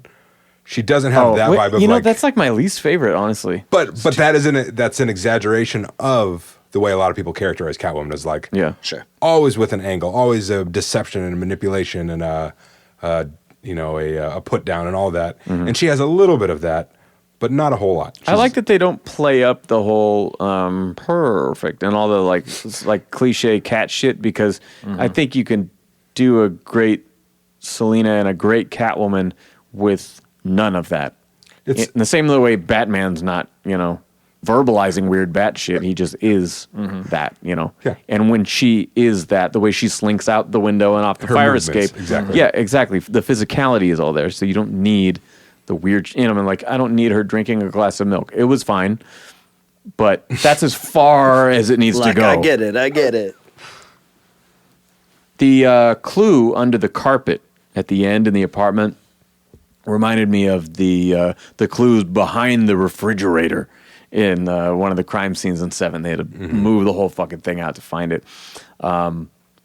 Also, just the way that they are walking through the crime scenes with the flashlight over the head. They never turn on the lights. They're always just walking around like this with the kind of the headlamp vibe. RoboCop, I mentioned the footsteps, the armor, the POV shots. The nightclub interrogation is a similar thing. It almost, in RoboCop, because of the age, it almost looks like the Turtle, the Foot Clan layer from 1990, like he's busting people up in there. The main villain being in cahoots with top law enforcement also, because Red Foreman, Clarence Boddicker, in that movie was, with working OCP. with the most corrupt. Yeah, all the way to the top. Dirty Harry, I mentioned Andy Robinson's performance as Scorpio, of course, being based on Zodiac as well. And a bit of Pattinson's performance, because I love Clint Eastwood, and there were some great Clint Eastwood moments. A lot of Man with No Name stuff. Yeah, it's fantastic. And also just his attitude, because when Clint plays Harry in particular, he would have to deal with bureaucrats and people telling him the way he ought to do things. Like I talked about when he brutalized Scorpio and then they let him go because, you can't do that. And he's like, you want me to fucking let him die or whatever? But like the way he can just give you this death glare and not say anything is very much Pattinson's Batman. Well, I like that because it's as we've talked about before, where like he doesn't really have to try to be intimidating. Yeah. He's not like constantly saying intimidating things or posturing, to the point where when it's just like him and Gordon talking about stuff, he doesn't seem meek, but he seems like a guy who's just like detecting. He's not like a big tough guy, big scary guy. He's not, I'm going to fucking strangle you, Joker He's at guy. work. Yeah, just talks. He's just, yeah. There's a lot of year one tonally, walking into Gotham Square in the beginning, and the sort of plain clothes undercover that he did in that. Yeah, this movie, this is felt so much darker than year one. For sure. I just thought that opening sequence of him going through the city, as well as just kind of Selina's general vibe, which a lot was expanded on, of course, in the Jeff Loeb stuff, but roots there for sure. Scott Snyder, Court of Owls, and Zero Year, we have a very dark detective story. Like, Court of Owls are looking at grisly crime scenes. Guys are fucking knives stuck through them, all pinned to the wall and shit, really gnarly stuff. I was skimming back through it to see if there's anything else, and there was the contact lenses he uses for facial recognition at this big political event that he was at as Bruce Wayne. I was telling Amber about that the other day. I wouldn't have caught that without looking at it, so good catch. Basing his cave under Wayne Tower, so he's like in the city. I believe that was a 0 year thing that happened as well. Alex Ross, the scars on the back, it was like War on Crime. Batman surprises Selina at the cemetery at the end.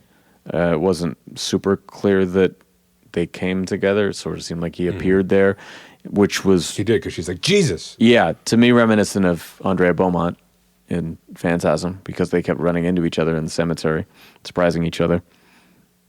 The Sins of the Father scene, where they walk in and the projection is playing, is very much Three Jokers, the Monarch Theater at the end, when he's trying to tell him the real truth about what fucking happened to you, whatever. after the trailer, we had mentioned the beating in the beginning, the I'm Vengeance beating is reminiscent of the mutant leader fight in Dark Knight Returns, where he kind of singles out the one dude and shows everyone. And in that case, they still all kind of came after him, but that was cool. BVS, we mentioned a few things, but the first time we see Batfleck, he's in the ceiling, you know, and that's exactly what happened in the elevator sequence right before the machine guns fire in the dark. And I went through all this other stuff about Battinson's characterizing this portrayal with elements of all the other Batmans. So we already talked about that. Pros. Like everything. I can't be specific. It was all good. I liked all of it. Again, I'll just say the fact that this is the only Batman movie that in my mind is not only genre appropriate, but a genre film. Yeah. That's not a superhero genre. It's just something else. Yeah. I think if anyone didn't like this movie, it would simply be because they didn't know anything about it other than there is a new Batman movie. Oh, let's go see a superhero flick, you know, because I think everything that it tries to do, it does exceptionally well. Yeah. But that being kind of the deal breaker if you didn't know what you were getting into, you know. Or you thought, well, I probably won't like it, but I'll give it a chance. If you're not in the mood for this kind of movie. Yeah, you really got to be in the mood for this Yeah. slow burn, you know, intense, kind of gross at times, creepy crime mystery. I think the one thing I really like about it too is that not only does it nail Batman in a way that I really like I was waiting to see what this presented to me, you know, like this is actually what you know, I've said that a bunch of times before, like my favorite Batman is the calm, composed Batman who talks very little. And so him not yelling a ton, him being pretty even keel, he's his own master and stuff. And I love that. But also, I don't know or can't think of another example where I feel like the character got treated so well. Yeah. He's not overshadowed by the villains or like any other thing going on. Like it's really about him. And you'll watch something else and you'll be like, say two different people did Aquaman or something like that. And what you end up getting is like those people's version of Aquaman. This doesn't feel like Matt Reeves' version of Batman. This feels like Batman. Yeah, that's a good way to put it. Yeah. Like it doesn't. Yeah, like I've scarcely seen a character get the exact treatment that I think that they deserve instead of just looking like somebody else's rendition of a character. Yeah. Like this is just what he needed to get. This is the truest thing. Closest thing in superhero stuff would be like Wolverine, but even that's not even quite Logan. Yeah, Logan is the right one, but the earlier ones are not quite there, but pretty close to what you think he should be. Well, I would think like V for Vendetta is spot on. And it's easier when there's only one version to point to as well. Yeah, totally. I bet I could come up with other ones, but in that way, this was more like a documentary than somebody else's. Like, this is Evan's take on this character. This is what I've been wanting to see or something. This is just like... We took a real-life Batman story. And I fully agree because my pros here, I wrote that it embraces, it being the film, embraces elements of all the other film and comic history and wraps it into one. I just keep coming back to the word immersive, but the most realized and comic accurate Batman story and Gotham City that we've ever seen, and rounded out with just a brilliant cast with really inspired choices. You would have not thought of any of these people. You know, Colin Farrell for the Penguin. You would not have thought of John Turturro for Falcone. I mean, just, and Jeffrey Wright again for Gordon. Just really, really inspired choices. Or Pattinson himself, again, so much trepidation in the fan community, and God damn it, they were right again. You know, it's like every time they are, it's like fucking Keaton, Ledger, Affleck. You know, but like those are all people's favorites. I agree. Mr. Freeze was the best one there. Shut up. The cinematography, the sound design, the score. As Ev said at first, everything. The scale of Gotham. We've talked about the quality of Gotham, which they nailed, but the scale they really got. Because every other one, it's not just that feels like Chicago, is that they don't feel... Like when I think of Gotham, Gotham should have like the look of New York and the sprawl of Los Angeles. And the smell of a dumpster. Las Vegas. Oh, yeah. But some of those like daytime sunrise, sunset shots gave me the same feel that like Dark Prince Charming had, where it was like... The Cloud City, like just a huge sprawl, and it just goes on forever, and it's hazy and overwhelming and unmanageable. And at the same time, really gorgeous shots. Oh, yeah. Yeah. That's another thing I like, too. That not only was this Gotham, like, perpetually wet, but also that that Bruce was rarely Bruce, and it was also rarely daytime. Mm-hmm. Yeah. Like, you really just... I mean, you get this like sunrise, sunset times, you know, but otherwise it's like pretty, and which just helps it sink in. Like, yeah, he operates at nighttime. Yeah. So it's just it's just darkness all the time.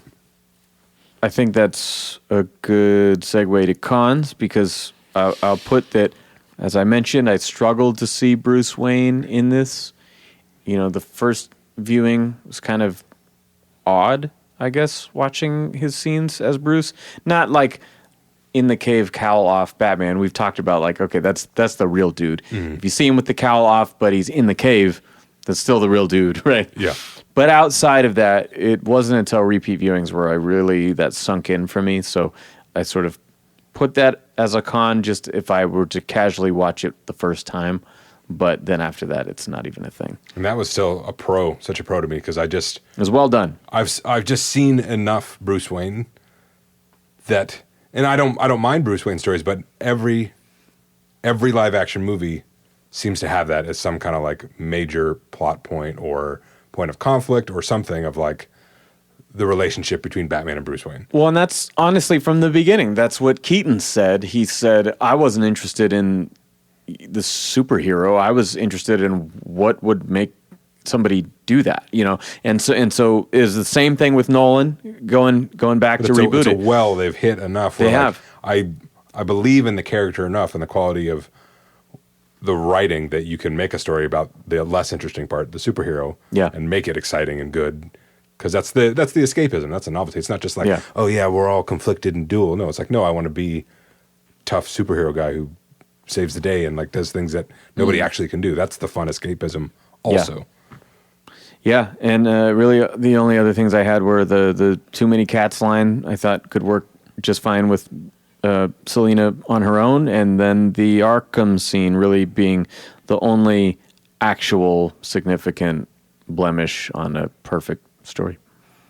There were times where I would be really fixating on Robert's teeth. And does he have British teeth? Is that what you're saying? No, I'm gonna not be able to unsee it next time. It took me 2 viewings to find what I was really looking for. They seem like they're pretty much squares. They're pretty much no, man. I just there were times, and if we're gonna do this, Jeffrey Wright's eyebrows. Fuck, too bushy, man. Yeah, okay. They're not like chiclets. I mean, Turturro really needs to trim his nose hair. I mean, fuck. Yeah, second viewing. When you get to that age, they look like if Pez candies were a little wider. Chiclets. Chiclets, whatever they're called. What the fuck? I've never heard anyone say that. That's a real thing. Chiclet teeth? No, I've heard chiclets. I've never heard chicles. That might be something else. I don't know. Hold on. Wow. That's it, and it's not even a con. I can't pick everybody's teeth. It's wow. Yeah. Okay. Arkham, I'm with you. That was like a scene from Gotham, literally, just like it was totally out of place. The Alfred in the hospital scene. It was the one time in the movie, both times, that I felt the length and it felt like it was dragging. Which is interesting because people said like, "Oh, I wish I got more Alfred in this movie." I like Andy Serkis as Alfred. I like their performance. I like what they did with the scene. It just kind of dragged because you have the scene of Batman driving back and the little Watchmen twist of, oh, no, the thing you were afraid of happened an hour ago. Yep. His fear and his being upset and as lashing out during that scene conveyed to me kind of everything I needed of like, that's what he's afraid of. That's what worries him. That's what he's connected to.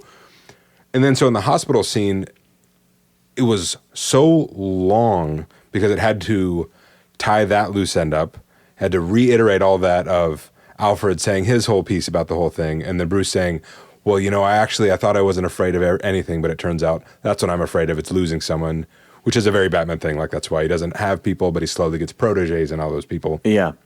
But it's that, and then it's also having to refute what Carmine has just said and tell the different version of the story. Yeah. And it's like, and again, they play it very well. The performances are great, but it just, compared to the rest of the movie, which is so like lean and to the point. Yeah. It just literally both times I felt it. I was like, man, I'm kind of tired now. This There's is a lot just for one dragging. scene. And we didn't. I understand. I felt like we didn't that. get enough of their relationship early on.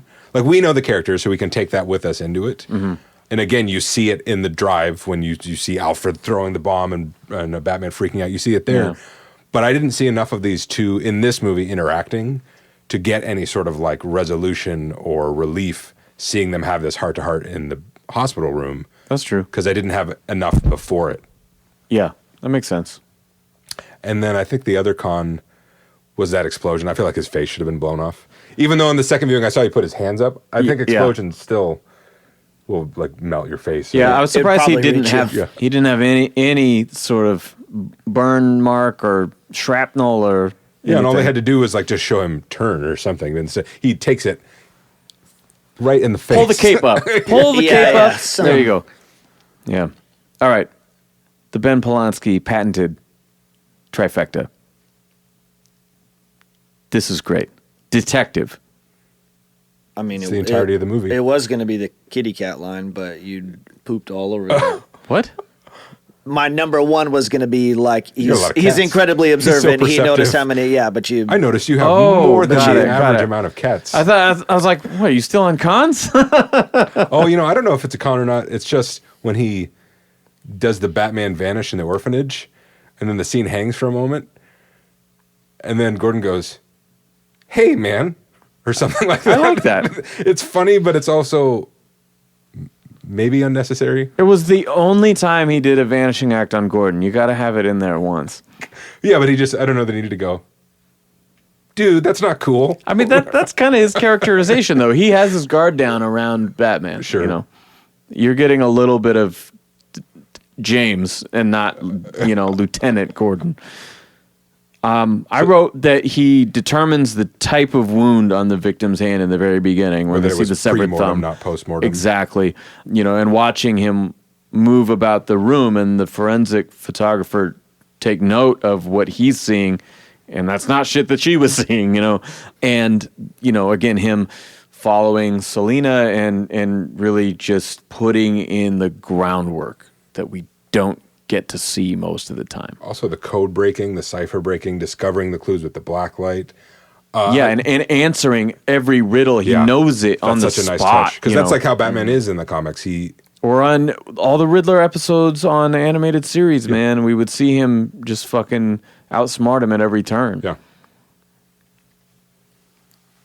Ninja. This is like, and I was really happy by the time there's not really any smoke stuff until the very end on the catwalk. Yeah, when he busts that fucking thing and oh my god, I was the steam like, comes out. I'm like, okay, this is the best Shadow Batman I've ever seen. Yeah. I wouldn't have been sad if there was no smoke, but then there was some smoky stuff, and I was he like, just "Yeah, fucking it's bear hug everything." pounces that motherfucker. Oh yeah. But yeah, and my favorite of the Shadow things being the first time they're up by the bat signal, and Batman looks like he walks out of a pillar. Like you don't. It's like a back 3/4. The other times it's perfect. Walk straight at me through a dark doorway. That's exactly what I'm looking for. But also the real like emergence from the shadows when you didn't know he was there thing. So And that was one of those great silhouette shots too. Yeah. Because for a while we've had an Affleck cowl with the short ears, which I like because he's a fast moving boxer type. But like, I love those backlit shots of Pattinson's cowl. this whole thing is like, to me, was Affleck's warehouse fight. Yeah, I mean, like we said, subway, elevator, nightclub, climax at the end, Gotham Square. And more real, because as much as I love that warehouse scene, it feels a little juiced by wires and CG. You're just like a There's little one more or two- Pulling the crates. A little more and The crate is the Yeah, part yeah, that takes sure. me out of it a little bit. Yeah, I but that's agree. it. That was your best version of that, and this entire thing is Yeah. Yeah. this better than that. Exemplary use of shadows is how I put it. That they use the mysterious side, but they aren't afraid to play up the sort of man with no name walking with the spurs outside the saloon, like in those ominous fucking footsteps that is as much of a warning as the fucking signal in the sky, you know? A less conventional one, but one that struck me while watching it, is driving ability. Yeah. Just because Yeah, it's yeah. all fantastic. reflexes, not just reflexes, but again, like the decisiveness. Against Yeah. traffic in the rain at 100 miles an hour. Or when he's getting boxed in and he has to drop back and he has to pull forward. And then Yeah, like yeah. just the moment of choosing, well, I'm going to gun it and hit that ramp, like looking at all options available. and it wasn't even choosing. down yet. You wouldn't have seen Yeah, him. yeah. He took a punch it. chance and a risk and Yeah. just like the split second decision making and the reflexes to pull it off. Totally.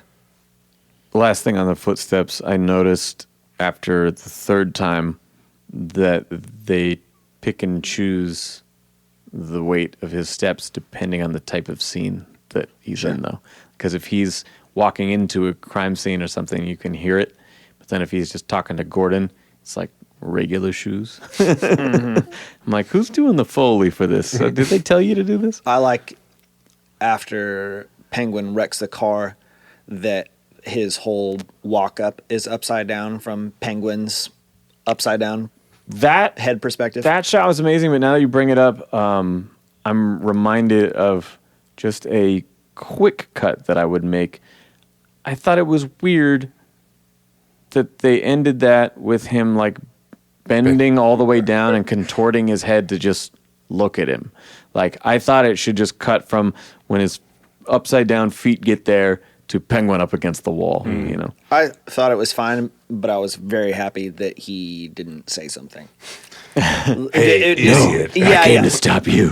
Boo. Looks like somebody got their wings clipped. Trauma. Damn, dog, that was dope. It's done subtle, but I mean the moment of seeing the kid, the mayor's son, and like you get it immediately there. The connection of like, oh, he saw his parents murdered. He's got to carry that with him. That's me. His whole obsession, literally, that's the focus of just like relentless pursuit of his goal and his mission. They mentioned that it's the 20-year anniversary that week, I believe, of his parents' death. Reeves has said that he was 10 at the time. I was wondering, I was like, okay, is he supposed to be like 28 or 32 or, But apparently this is a 30-year-old Batman. And him accepting that he is still afraid of losing he people. cares about, yeah. Exactly. Yeah. Yeah, I thought it was super dope that it clearly informs all the stuff that we're seeing, but nobody felt the need to like, you didn't forget about this story and stuff though, did you? Like, Yeah. oh, okay, I oh my was God. half expecting like 3/4 of the way through or 2/3 we were gonna get a flashback or Yeah. some Yeah. childhood Bruce That thing. was so relieving to not so have well any of done. I mean, when they were showing the Sins of the Father newsreel footage scene, I was like, damn, did I even know they cast someone as the Waynes in this movie? I don't think I did. What is your final rating, Ben Polanski? I think I'd give it a 5. Ev.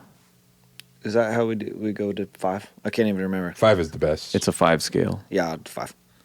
I don't know if this is like the best movie I've ever seen, but it's This is the best Batman movie I've ever seen. I can say that. Yeah, I totally agree with that.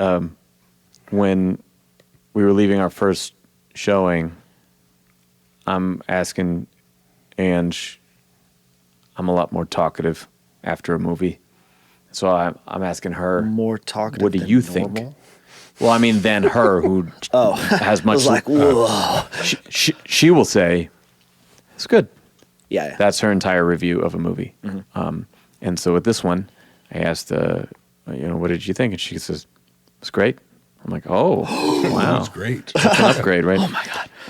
I don't know how I rank this compared to Under the Red Hood, though, just to be clear. Shut up. We're Okay. live action. Yeah.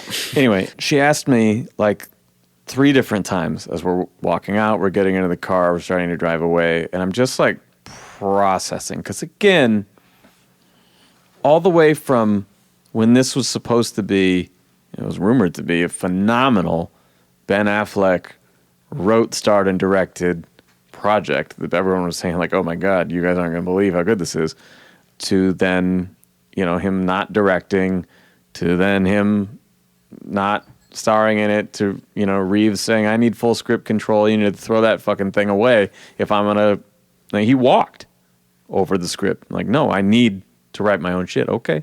Walked right So back we've to been J-Lo. through a lot. And then the casting of Pattinson, there was a lot of things that had me like, fuck, early in this process. And so when it finally wrapped up and we're walking out of the theater, I'm like, is this fucking seriously better than 89? Is it like my I have favorite? no problem saying that. Well, yeah, but it's my For favorite you, movie yeah. of all time. It's something that I've watched like 100 times or more on the best and worst days of my life. It's the thing that I come back to, and it's meant a lot to me. And I've always felt, there've been moments where it's like, fuck, man, like Affleck is so good. Like if he just got his own movie, like he might be able to top it. Like but he never was able to do that, at least not yet. And walking out of this one, I'm like, fuck, did Robert Pattinson just make the greatest Batman movie of all time? And so I'm just processing it. I'm not answering her. And as we're driving away, I'm like, it's the greatest comic book movie of all time. That's, to me, it is. Because I think you could make an argument for the classics like Superman 78, The Rocketeer, Batman 89. Blade. I'm not joking when I say Blade. I would say Logan or Infinity War. I think there's arguments to be made. Dark Knight. Sure, a lot of really important movies. But to me, in terms of comic accuracy, in terms of just a submersive, well-executed film, there's nothing better for me. And so that's what I said when we were driving away the first time. I really was in disbelief. And so my hat's off to everyone. I would give it a 6 if I could. I would give it a 5 out of 5. I'd actually put that in my pros list for you, that everybody who is skeptical about something deserves to be rewarded for like taking a chance anyways and having it turn out to be a good thing. So I guess what he's saying is, can you try vegetables? I am better than I used to be. Okay. But that's a good segue into what we were working on before we started recording here. So the full story, and part of the reason this was such a bitter pill for me to swallow this casting, was that in 2009, at the height of Twilight, the 3 people in this room performed a song that I wrote as a joke. It was a joke. I played the bass, which is like It had completely disconnected from content. It had very little to do with this person. I was just fed up with the flavor of the week thing. And so I wrote a song called Robert Pattinson Can Suck My Dick. And it was funny. It always got a laugh at shows, right? And then 10 years ago this month, we finally recorded the song. And I thought, after being so in love with this movie and seeing it 3 times in 4 days or something, that we should update the song. And so we have the Robert Pattinson Can Suck My Dick remix that me and Ev just finished recording tonight. We used the same music from 10 years ago, the old recording, and we rewrote the lyrics to basically say that I was wrong, and it's still just as dumb and funny to me as the first song. But this is my gesture of apology. I still think if you had any backbone, you'd call it Robert Pattinson, Can I Suck Your Dick? The first line of the song says that I will. That's the whole thing. But Put it in the title, is all I'm saying. And I mentioned this to Evan earlier. I think that it has to have something in the title referencing that it's not just a song out of the blue saying that this is what I want to do. Because that's what I mean. You don't have any backbone. You just You're come unwilling across that to make a strong statement. No, I think if I've proven anything I guess that's not true. in my music career, it's that I'm not afraid to make unpopular statements. But I want this to very much be a part 1 and part 2, so I'm calling it the remix. And, negativity sells too. So that title, I think, could be more attractive than flipping it entirely. You turned into Christopher Walken for a moment there in your pitch for this song. And I'm on board for it. And I liked it. I also think it's worth noting that this is how strongly I feel about this movie, that I don't think that I've even seen the same movie twice in the theaters. Yeah, I was very impressed when you... It's hard for me to do. I can't remember having ever done it before. I almost just got a refund on my ticket. I was like, I'd rather just play Gran Turismo. I don't want to go watch this. This is a good movie, but I don't really want to do this again so soon, at least. I was very impressed that you both did it. Like, I thought there was no way in hell, because I'm always the go a bunch opening week anyway, just to support, right?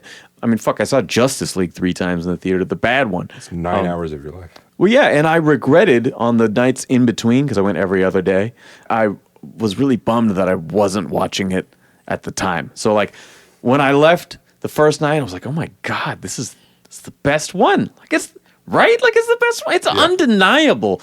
It's bulletproof. It's airtight. It's fucking perfect. It's next to perfect. And so the next night after work, I watched Batman 89. I'm like, fuck. The week before it, now this is when you guys are like, this fucking guy.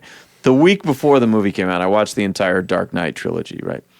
So then I go to the premiere. I'm like, oh my God, this is the fucking best one. I'm going to watch 89. So the next day I watch 89. The next day I go back to see The Batman. Fucking shit. The next day I watch BVS Ultimate Edition. The next day I go back to watch The Batman. I'm like, God damn it. Like, they really did make the best one. And so I've watched everything except Justice League. I think it's only been a month since I watched Returns. So I've really watched everything all in a row. And God damn it, if this isn't a cut above. I'm stunned. I'm grateful. I'm so happy to see where this goes. There's going to be a Penguin-focused HBO Max series that continues this story, and then the sequel. And, Peacemaker was not on the level of the Suicide Squad, in my opinion, at all. But I trust Reeves to deliver, and I cannot wait to see what's next. I wish everyone good health and good fortune after this film, and I can't wait to see what you all come up with next. This is Robin. Thanks for checking out the Bat Fan Addict podcast with Sammy Warm Hands. All right, that is our show. Thank you guys so much for listening. I know that a lot of you wanted this to be season 3, but we will get there in time. Right now, I'm just grateful that Reeves and the cast and crew have delivered something that the fan community can all get behind. It's really a great feeling. It's a nice turn for DC. And as promised, I will deliver the old song called Robert Pattinson Can Suck My Dick, recorded in 2012. Me and Evan on vocals. Ben actually didn't play on this version. It was me and our drummer, Gabe Morley. And then I will follow it with the new song recorded right now in 2022, which I will call Robert Pattinson, I'll Suck Your Dick.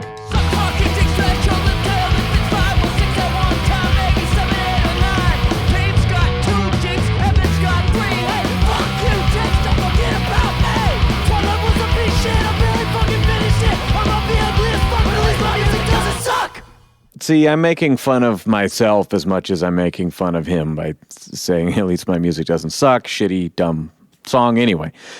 He deserves this. I take it back. Here's the new song, Robert Pattinson, I Will Suck Your Dick, and I will post the lyrics on Instagram since it is unintelligible garbage.